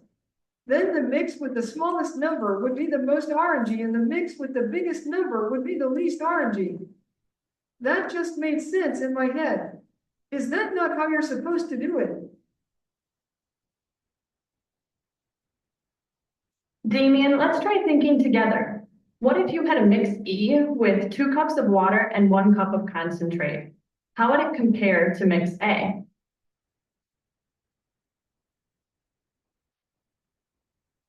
Okay, so mix E has 2 cups water and 1 cup concentrate.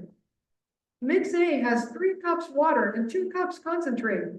If I do it my way, I do 2 to 1 for mix E and get 1. And for mix A, it's 3 to 2, which is also 1. So they'd be the same orangey, I guess. But when I think about it, mix E has less water total. So maybe mix E would taste even stronger, like more orangey than mix A. Since there's more concentrate for each cup of water, that kind of makes me confused now. Is it not just about the difference? Damien, what makes it difficult to compare mixes A and E?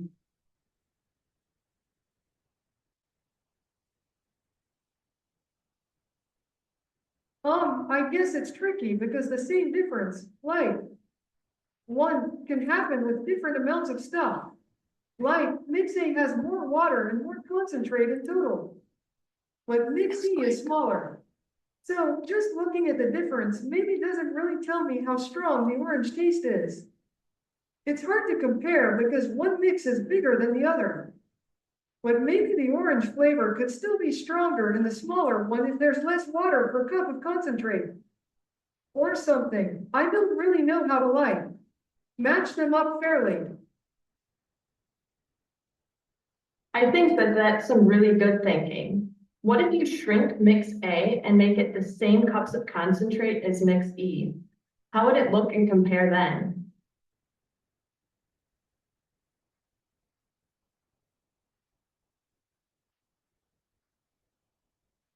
Oh, okay, so mix E has 1 cup of concentrate. If I shrink mix A down to just 1 cup of concentrate, since mix A is 2 concentrate and 3 water, that means for 1 cup of concentrate, I need half of the water too, right? So half of 3 is 1.5 cups of water. So, like a small mix A would be 1 cup concentrate and 1.5 cups of water. And mix E is 1 cup concentrate and 2 cups water. Now if I look at those, I guess the shrunken mix A has less water with the same concentrate than mix E. So that one would taste more orangey than mix E. Now I see that just the difference doesn't really show that, since at first they both had a difference of 1, but the actual amount of water per cup of concentrate is different. That's kind of cool. I get it a little more. Yeah, that's really good, Damien. Can you do the same with the other mixes and compare? So compare mixes A, B, C, and D.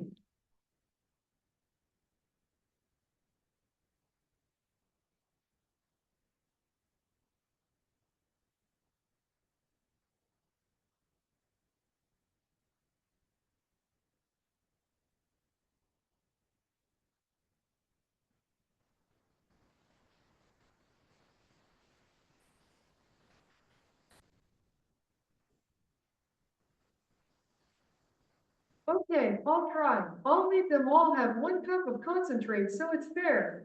Mix A, 2 concentrate, 3 water. So for 1 concentrate, I divide by 2, 1 concentrate, 1.5 water. Mix B, 1 concentrate, 4 water, already at 1 concentrate.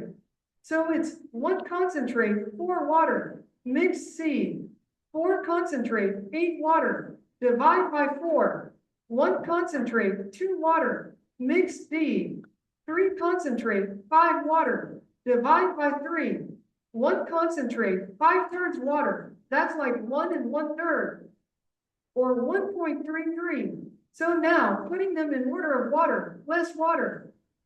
More orangey. Mix A, 1 concentrate, 1.5 water. Mix B, 1 concentrate, 1.33 water. Mix C, 1 concentrate, 2 water. Mix B, 1 concentrate, 4 water. Wait, actually, mix B with 1.33 water is less water than mix A with 1.5.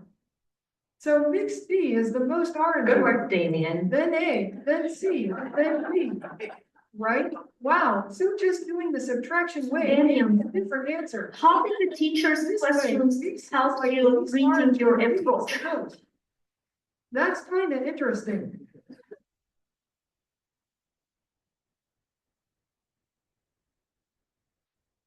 Damien, how did the teacher's questions help you rethink your approach?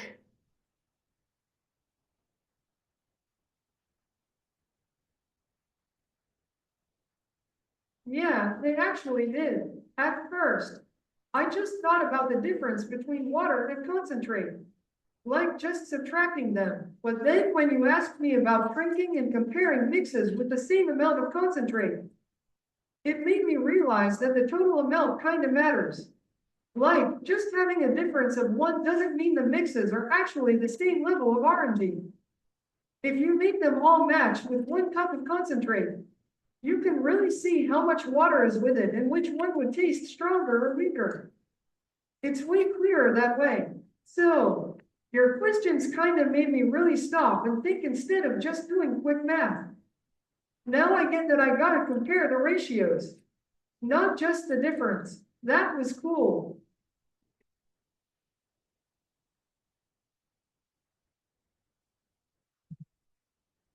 With that, I'd like to thank Jessica and Dr. Cartal and send it back to you, Chancellor King and Provost Fox.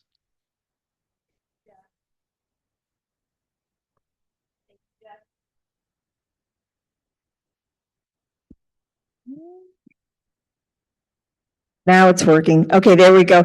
I appreciate that. I've seen this about 6 times and it never looks the same. Always a little bit different. And like a true middle schooler, Damien just kept talking, right? I like that. So I want to thank Jessica, our student, for being so brave, right? And bold. That's Warhawk bold to say yes to doing something this kind of high stakes in front of all of you.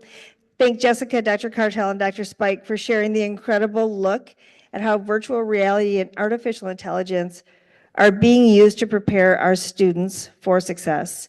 As you can see, the integration of immersive technology not only strengthens learning outcomes, but truly embodies UW-Whitewater's commitment to innovation and student success.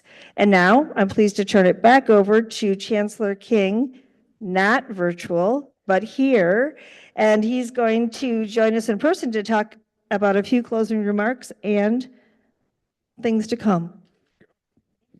Thank you very much. Let's give our avatars a hand, right? That is wonderful. Thank you, Provost, Interim Provost Fox, and thank all of you for your involvement today, to especially Jessica, Dr. Cortell, and Dr. Spike for their incredible participation in this virtual demonstration. What you just saw is more than technology. It is our commitment to action. Innovation, creativity, collaboration, and student-centered learning drive UW-Whitewater's success. The work you just witnessed reflects how our faculty and our staff continuously reimagine the learning experience to prepare our students to lead and thrive in an ever-changing world. That same spirit of creativity and innovation is alive across our campus in our strong enrollment and retention, in our deepened partnership with employers and communities, and our continued commitment to deliver the promise of a career-ready education. As the largest regional comprehensive university in the universities of Wisconsin, UW-Whitewater continues to be recognized for excellence and impact, most recently highlighted in the Wall Street Journal, which ranked UW-Whitewater #1 in Wisconsin for the student experience. Our investment in artificial intelligence and emerging technologies speaks directly to who we are as an institution, thinking differently, acting boldly, and always putting students first. That's what makes us a great institution, and that's what it means to be Warhawk bold. To showcase more of the incredible work happening across campus, I'm excited to share a short video that captures who we are as an institution and a university, and what we do at UW-Whitewater, a community that transforms lives through education, innovation, and opportunity. Let's roll it.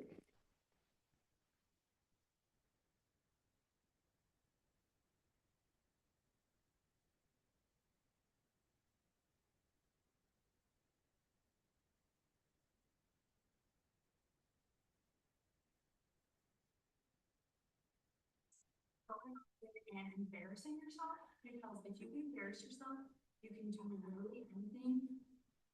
Doing new things, even though they might be scary, doing them, whatever. Like meeting a new person, joining a club that you don't know a ton about, you're like, hey, maybe it's interesting, giving it a shot, just trying new things that you haven't done. College is a great time to like explore your interests. So I think like pursue the things that matter to you. You live your life, you come here to like pursue what you want to do. Yeah. And like finding people that also have the passion. Like you three is like, it just makes it like 10 times more fun to like do what I want to do in life. Exactly. Yep. Being there for your friends, making sure that everybody just has a positive experience. Not even just here at Whitewater, but beyond Whitewater, being here for each other. It's just like kind of being who you like want to be, or like who you are. It's always a lot of fun being here. Be like bold and like who you are as a person, you know. Yeah. Just be like proud of where you come from and proud of who you are. Yeah. And like part of that being Warhawk, there's a lot of like students here are first generation. Yeah. Just to be proud of who you are and where you come from. A year ago, I was a senior in high school and I was like getting ready to go to Whitewater. I was so ready to go, so pumped, and then just like I get here and it's like my expectations like totally flipped. Like I've joined so much stuff. The stuff I've done already is just I've made memories for a lifetime. Get yourself out there, out of your comfort zone, dance, sing, laugh, be loud, and just enjoy your life and enjoy your time here.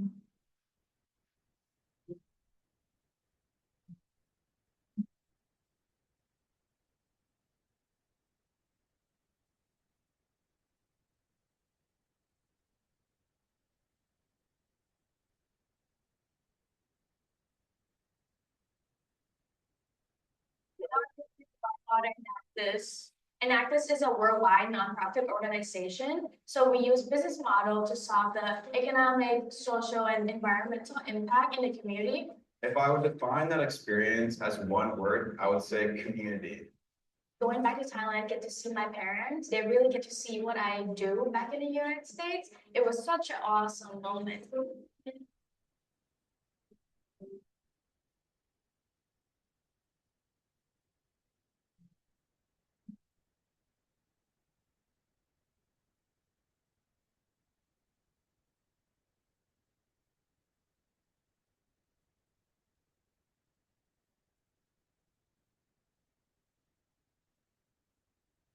I mean, I think it's such a great honor, right?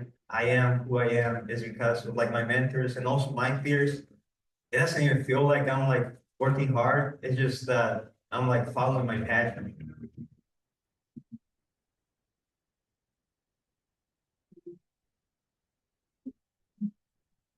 Stadium, it's just electric. The band's playing, the cannon goes off, the crowd's starting to get into it, break it down, and then it's go time.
Purpose of working a sophomore year, kind of maybe like what the next day doing more dangerous wants to working harder at it. So when you're inspired, that's when you want to work harder, and when you have good friends, makes you want to work harder as well. Seeing and find people succeed, you know, it brings me motivation. Very surreal, very happy, very emotional moment right there.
Thank you very much. I would like to thank Jeff Angelari, who is our leader in UNC, as well as Kyle Winter, who is our videographer and just an amazing job. And so thank you very much. And I mean this authentically that I love coming to work every day because of this great institution, our faculty, our staff, and our students and community. I would like to just introduce the avatars who are now in the room with us. And so you see Dr. Spike is here, Dr. Cartel, and Jessica all in front of you right now. I also like to thank our faculty, staff, and students who bring this mission to life every day. And my gratitude to the Universities of Wisconsin and the Board of Regents for all of your continued partnership and support of this great institution. As we close, I invite you to experience the innovation you saw today during our reception this afternoon. You will have an opportunity to participate in a virtual reality demonstration and explore the technology yourself. Dr. Spike will be on hand with others to help engage and answer questions and guide you through the experience. Thank you again for being here at the University of Wisconsin-Whitewater, where we continue to think differently and boldly and put students first. That's what makes us great and what it means for us to be Warhawk bold. And now I invite Interim Provost Fox and our virtual reality stars who are here now to take questions and to answer any comments from the Board of Regents. Thank you all and go Warhawks.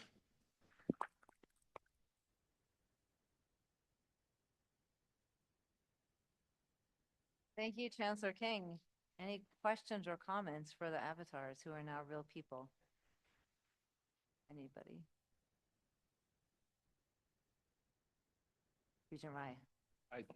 First of all, thank you all for doing that, especially Jessica. You know, that's got to, I guess being virtual may be a little less intimidating, but now coming in front of us may be a little bit more intimidating. Could you, talk about, we obviously got to see it, but really what your everyday experience has been like in this kind of learning atmosphere. And, do you see applying this kind of learning in your classroom when you're a teacher? Yeah, so I found this kind of learning very helpful for me as I've developed as a person and just as I work towards becoming a teacher. I found this class especially that we worked with this, it allowed me to go beyond just like the classroom and like, oh, I'm like doing this because my teacher says so or my professor says so. It actually it allows me to think more critically and like I'm actually going to be using this in the classroom, and the questioning students and not just giving them answers I found really helpful. So I am a tutor here on campus, and I've been slowly trying to implement that in my tutoring so that I'm not just giving answers. And it's kind of been a flip because in my own education, I feel like I've been given the answer if I don't know what it is. And so it's been a change of mind and slowly just practicing that. Yes, Regent Walsh. So, John, I have two questions for you. Number one, what do you find you're spending most of your time doing?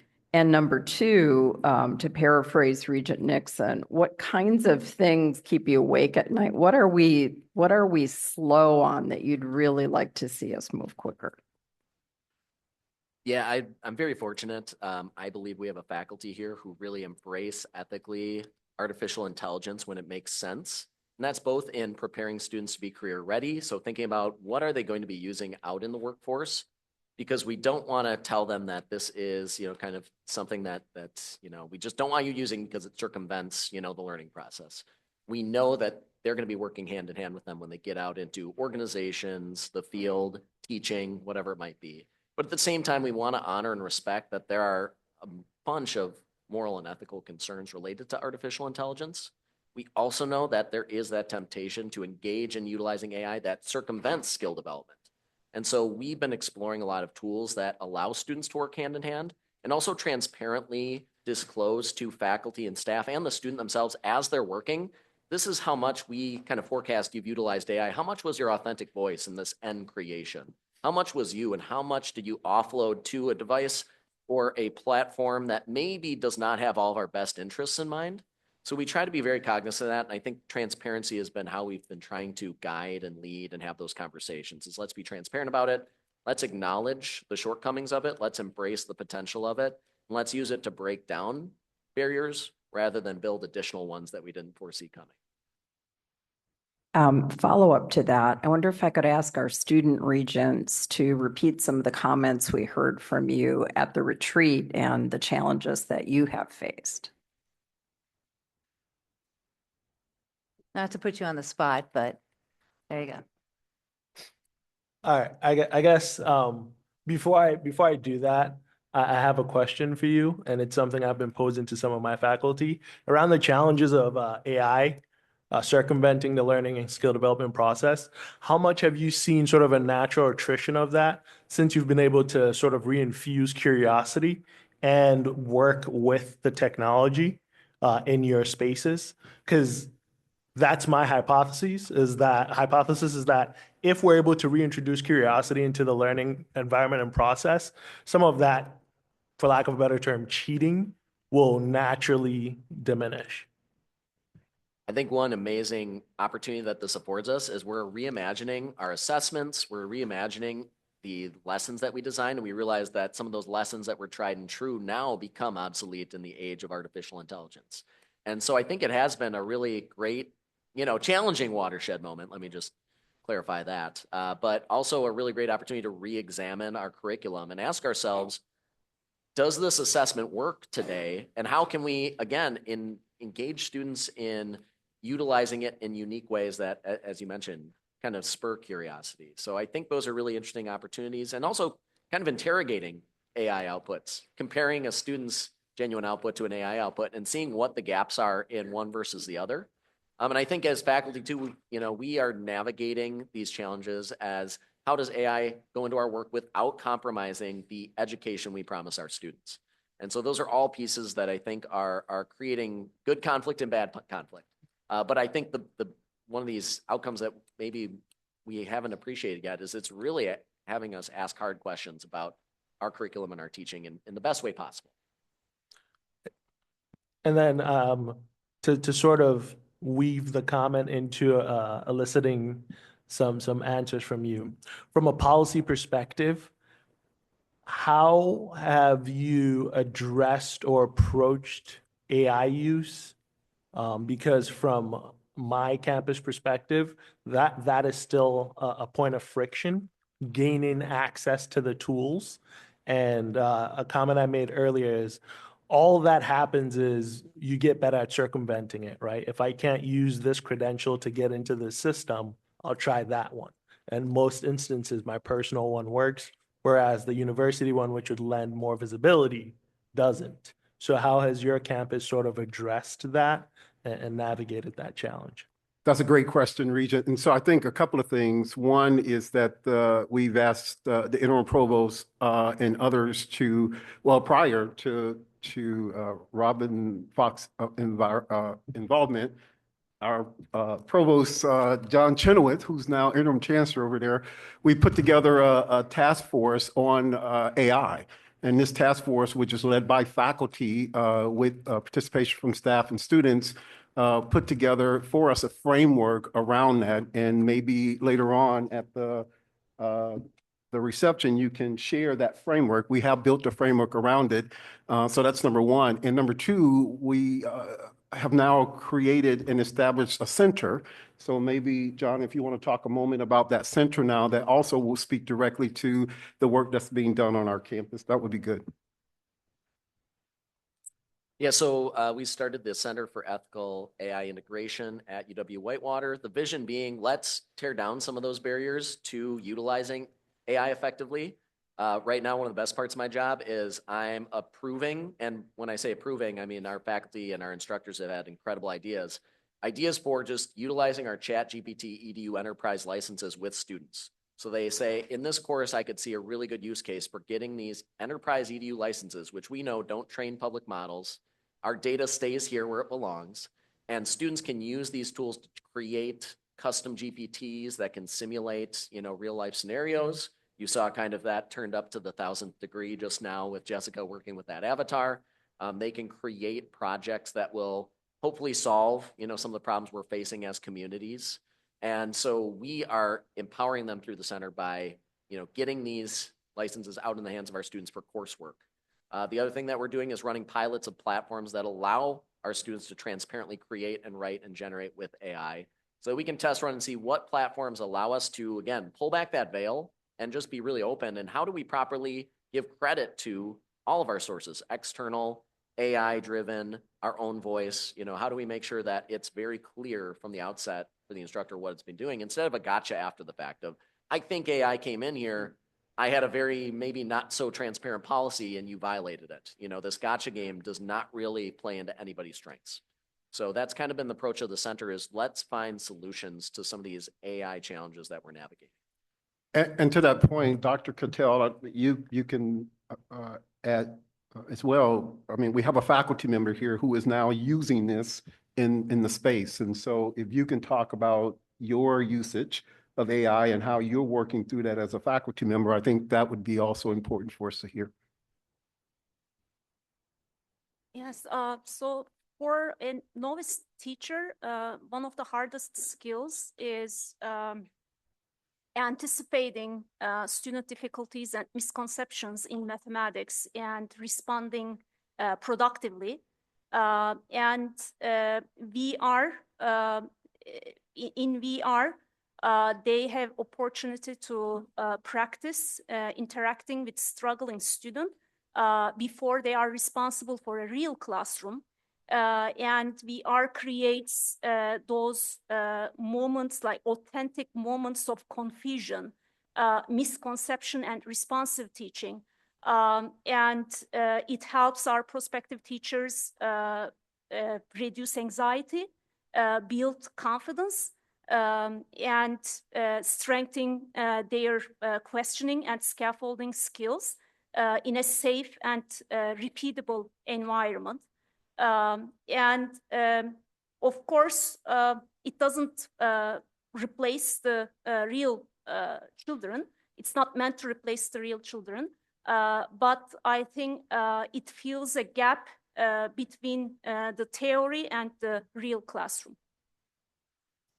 And just to finally add here, I think there are two purposes for us as an institution here at Whitewater. One is to create this center that speaks directly to our need to have a framework or principles and pathways that speaks to integrity and ethics and all of those things that are related to AI, but also to create pathways for our faculty to continue to have freedom in their classrooms to utilize AIs in ways that they know are important to them in delivering their curriculum and helping students to get to the spaces they need to be in to be successful.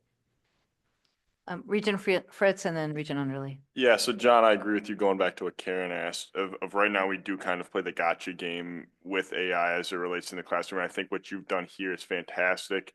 And I want to go off of Jessica's point as well on the flip side, being a student that studies math and going to tutoring, and that you're right, you sometimes do just get the answer. John, have you looked at doing the inverse of, instead of engineering the student, engineering the teacher, and providing an opportunity for students to learn with AI that walks them through this on their own time, in their own room or on their computer, compared to going to tutoring and waiting and possibly just giving an answer if you're stuck, providing that opportunity for students to explore and interact with a virtual teacher? Yeah, I think one thing we've tried to do a lot more is share those AI tools that we've vetted that are available for students, teachers, faculty, staff. One of them we talk about is we have Gemini here, and one that I will shout from the heavens is Gemini has a guided learning that actually does a lot of that questioning without giving the answer that Jessica talked about. So I actually had Gemini walk me through a mathematics problem the other day, and I tried my darndest to get it to just give me the answer, but instead it said, hey, let's look at this phase of the question and really break this down into segments, and it was scaffolding me, just like Jessica scaffolds her real or hypothetical AI students. So I think we try to share out that there are really ethical ways to use these AI tools. When you are struggling with a math problem, it's 11 p.m. at night, and Dr. Cartal may not be able to hop on a video call with you or answer an email. This could be a way to help you build those skills without circumventing them. Regent Underly. Thank you very much, Regent Bogost. I just wanted to acknowledge that there's a lot of good stuff that happens with AI. And when you were speaking and when I saw you on the video, I just thought, like when we want to get better at something, we have to practice. right? Whether it's a musical instrument, but, you know, or if it's, you know, doing blood draws, whatever it is. But we have, as teachers, we have to practice with students, which isn't always possible, right? And the way that we learn now, it's much more fluid and flexible. Evenings, weekends, online, summers, students aren't always available. And so I'm curious, Dr. Cartel, how has AI actually made teaching these skills more accessible for your students? And what have you noticed? And then for Jessica, I had a question. As you've been practicing with AI, and I'm assuming you've also practiced with real kids, is there something that the AI has done that you're like, oh my gosh, that is just like what a kid would do? So I'm just curious, from both of your experiences, with you working with student teachers, Dr. Cartal, how has this enhanced their experience from your perspective? And Jessica, is there anything that's just kind of freaked you out a bit? Yeah, so before AI, we used to have role plays, but it cannot create those consistent and realistic behaviors and response patterns at the grade level. So as you said, with VR, our students can practice over and over with immediate feedback. So that's important. And AI avatars are realistic in terms of reasoning, in terms of response patterns and emotional cues. So it helps our prospective teachers to practice interacting with those struggling students in a low risk environment and without having a fear of doing wrong, saying a wrong thing, and they can go back and repeat and correct themselves. So I find it helpful in these ways. Yeah, so when first working with Damien, the avatar, I think the thing that surprised me most was how fast he calculated like simple fractions into decimals. So I think in our simulation, it was 3 divided by 5, and he spit that decimal out super fast. I was like, whoa, I would have to like actually put that into a calculator to know the decimal. So that was definitely one of the things at first I was like, no real students I've worked with like know those off the top of their head, and neither do I. But yeah, I think that was the main thing with working with AI that I've noticed. Yes, yes. Thank you. Any other questions of Regent Nixon? Those that have been listening to me, and I'm sorry for those you have, know that about a month ago, I was frantic. I wanted an AI presentation at our next Regents meeting, and thank God we have an AI presentation at our next Regents meeting. That was absolutely amazing. That's the kind of thing other chancellors get. I hope you all were taking notes, that you all are moving on this. And this is the last comment, that thank goodness we're going to be talking about this in February, because I want to talk about breaking barriers and moving this and moving it faster. We are behind. These folks are ahead. Thank God they're part of us, but really appreciate that. And as always, Chancellor King, I love coming to Whitewater. And Regent Nixon, if I could just, I think you'll see in February, and I thought what today was fantastic. There's a lot of the same things going on our other campuses, and we look forward to being able to showcase that, because our chancellor colleagues over here are on top of this, and they're working hard. And I think what Chancellor King and his team have done here is terrific. But I think you'll see a lot of innovative things around AI and the use of technology from all of our campuses across the We have universities. so much talent in this system. Let's tap it, let's use it, let's run with it. So y'all know what you have to do. February, make sure that President Rothman knows all the great things you're doing. He probably does already, and I'm just behind. Yes, and maybe Jessica, you can teach me math, which I never really learned. Again, that's why I'm a lawyer. So Regent Adongo, did you have another comment or? Yeah, I was just curious from a faculty adoption and upskilling perspective.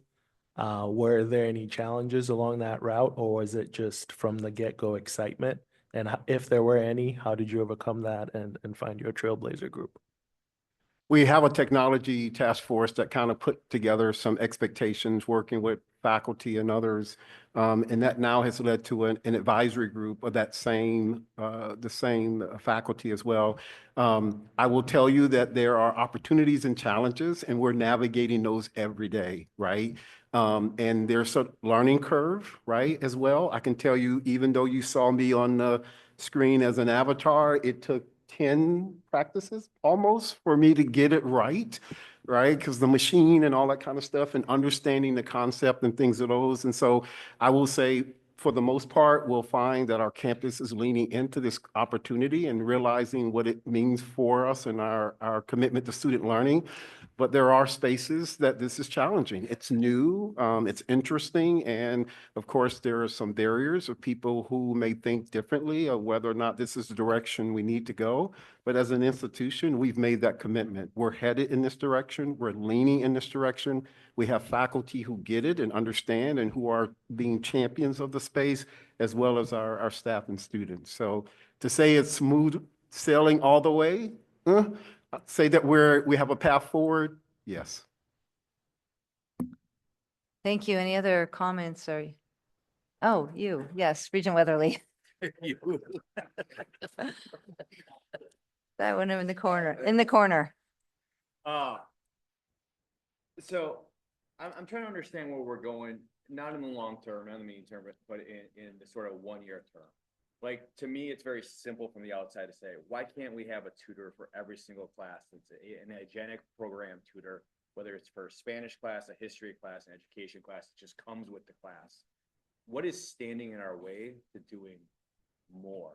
Because it doesn't seem like it's the technology.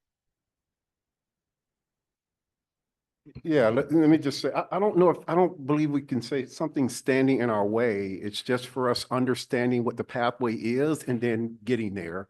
Again, I think the idea that everybody is there today, that's not the case, right? And so helping us to get there, we know where we need to get, but it's important that we get there together. And so I think that's, for me, for Whitewater, the important point is we've started that pathway. And we've learned because there are faculty who are already doing it. So we don't have to create anything new. We just need to understand the expertise in the space, lean into that expertise, and then follow the pathway. So we get it. An example, again, is the avatar. You would think as chancellor, I'm all in, I'm in the space, I know what's going on. I'm leaning into it, but it is new. And it was a challenge trying to understand that virtual avatar. And to John, who is so patient, and others, getting me to understand what that means and what that looks like takes time. So I believe we know what we need to do. I believe we know the direction we need to head. It's just getting us there together. And if I might be able to add, Chancellor King, the Chronicle of Higher Education surveyed faculty, staff, and administration and found that 45% of them cited ethical and moral objections to utilizing AI.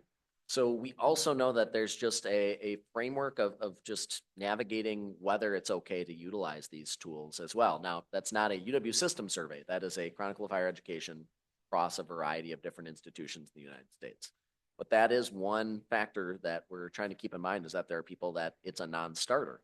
Now, how do we showcase these use cases that, again, help break down barriers and justify that this is a value add for the institution, also respecting that there may be some moral boundaries for whatever it might be. It might be the field that they're in. It might be something that's impacting their community that they're trying to grapple with relating to AI. And so that's another challenge. And I would say it's not a challenge unique to UW system. It's something that everybody is grappling with.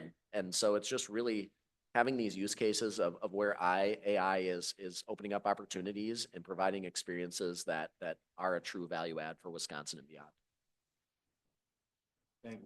Thank you. Any other questions? A quick Oh, one just for my yes, colleague, Regent, Regent go ahead. Weatherly, just also just coming from the energy sector, the amount of computational power that's required and then the cost for some of these things, just to give a, I'm not trying to say, I think we have to embrace it, we have to do it, but it is a tremendous amount of power in GPU and compute that I know I called myself a Luddite in the audit committee meeting, which you weren't in, but it is super expensive at this time to have everybody be able to, the type of unfettered access that we would want. And there are downsides to that. That's an excellent Energy question. we usage, forget et cetera, about. so. Thank you. Thank you. Any other questions or comments? Okay, I don't think I missed anybody. Thank you so much to Dr. Cartal and to John and Chancellor King, and especially Jessica for your bravery and courage. Good luck. Really appreciate it. Excellent, excellent presentation. Thank you. And next, I will call upon Regent Cruiser to present the board's resolution of appreciation to UW-Whitewater for hosting the December 2025 meeting. Regent Cruiser. Thank you, Madam Chair. Whereas the Board of Regents is pleased to recognize the University of Wisconsin-Whitewater as the official host campus for the board's December 2025 meeting, and board members are grateful for the generous hospitality extended by Chancellor Corey King and the entire Warhawk community. And whereas the Board of Regents appreciated Chancellor King's timely presentation and cameo, an institutional approach to artificial intelligence for students.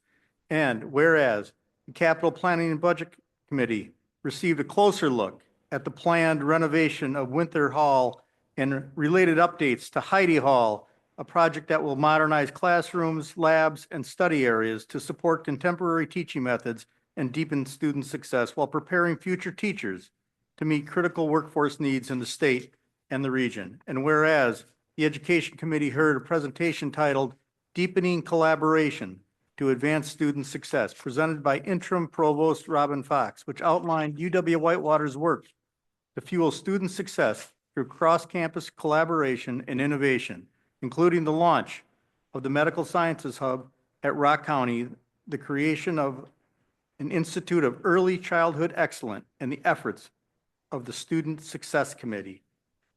And whereas the board members look forward to attending a warm Warhawk reception this evening at the University Center, and be it therefore resolved that the Board of Regents hereby thanks UW-Whitewater for its in-depth presentations, forward-thinking spirit, and its many continued contributions to the universities of Wisconsin and the entire state.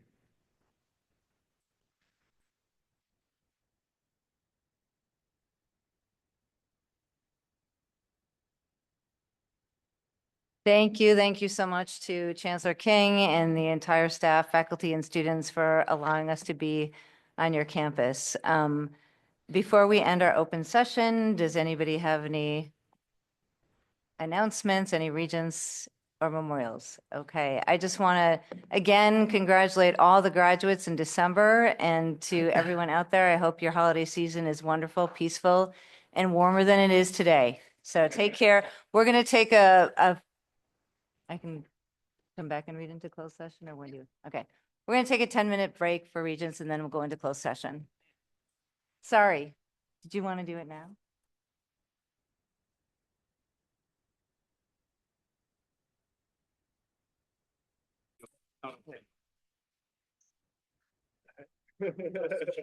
Vice President Weatherly, read the motion to move into closed session.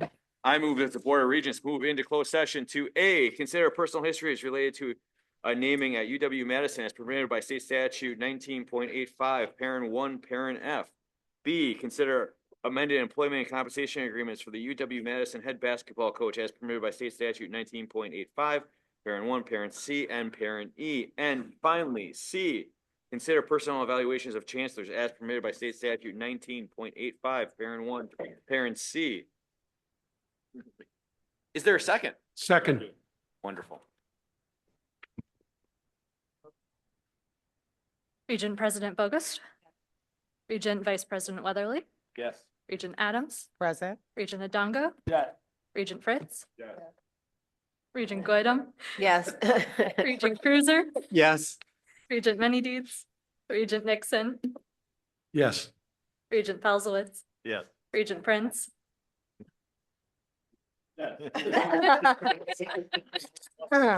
Regent Rye. Regent Rogers. Regent Salzweedl. Regent Terwilliger. Yes. Thank you. Regent Trainer. Yes. Thank you. Regent Underly. Yes. And Regent Welsh. Yeah. We have a quorum. Thank you, Megan. Thank you, Regents. Before we consider the items on today's closed session agenda, oh, sorry. I thought we were already, okay. Never mind.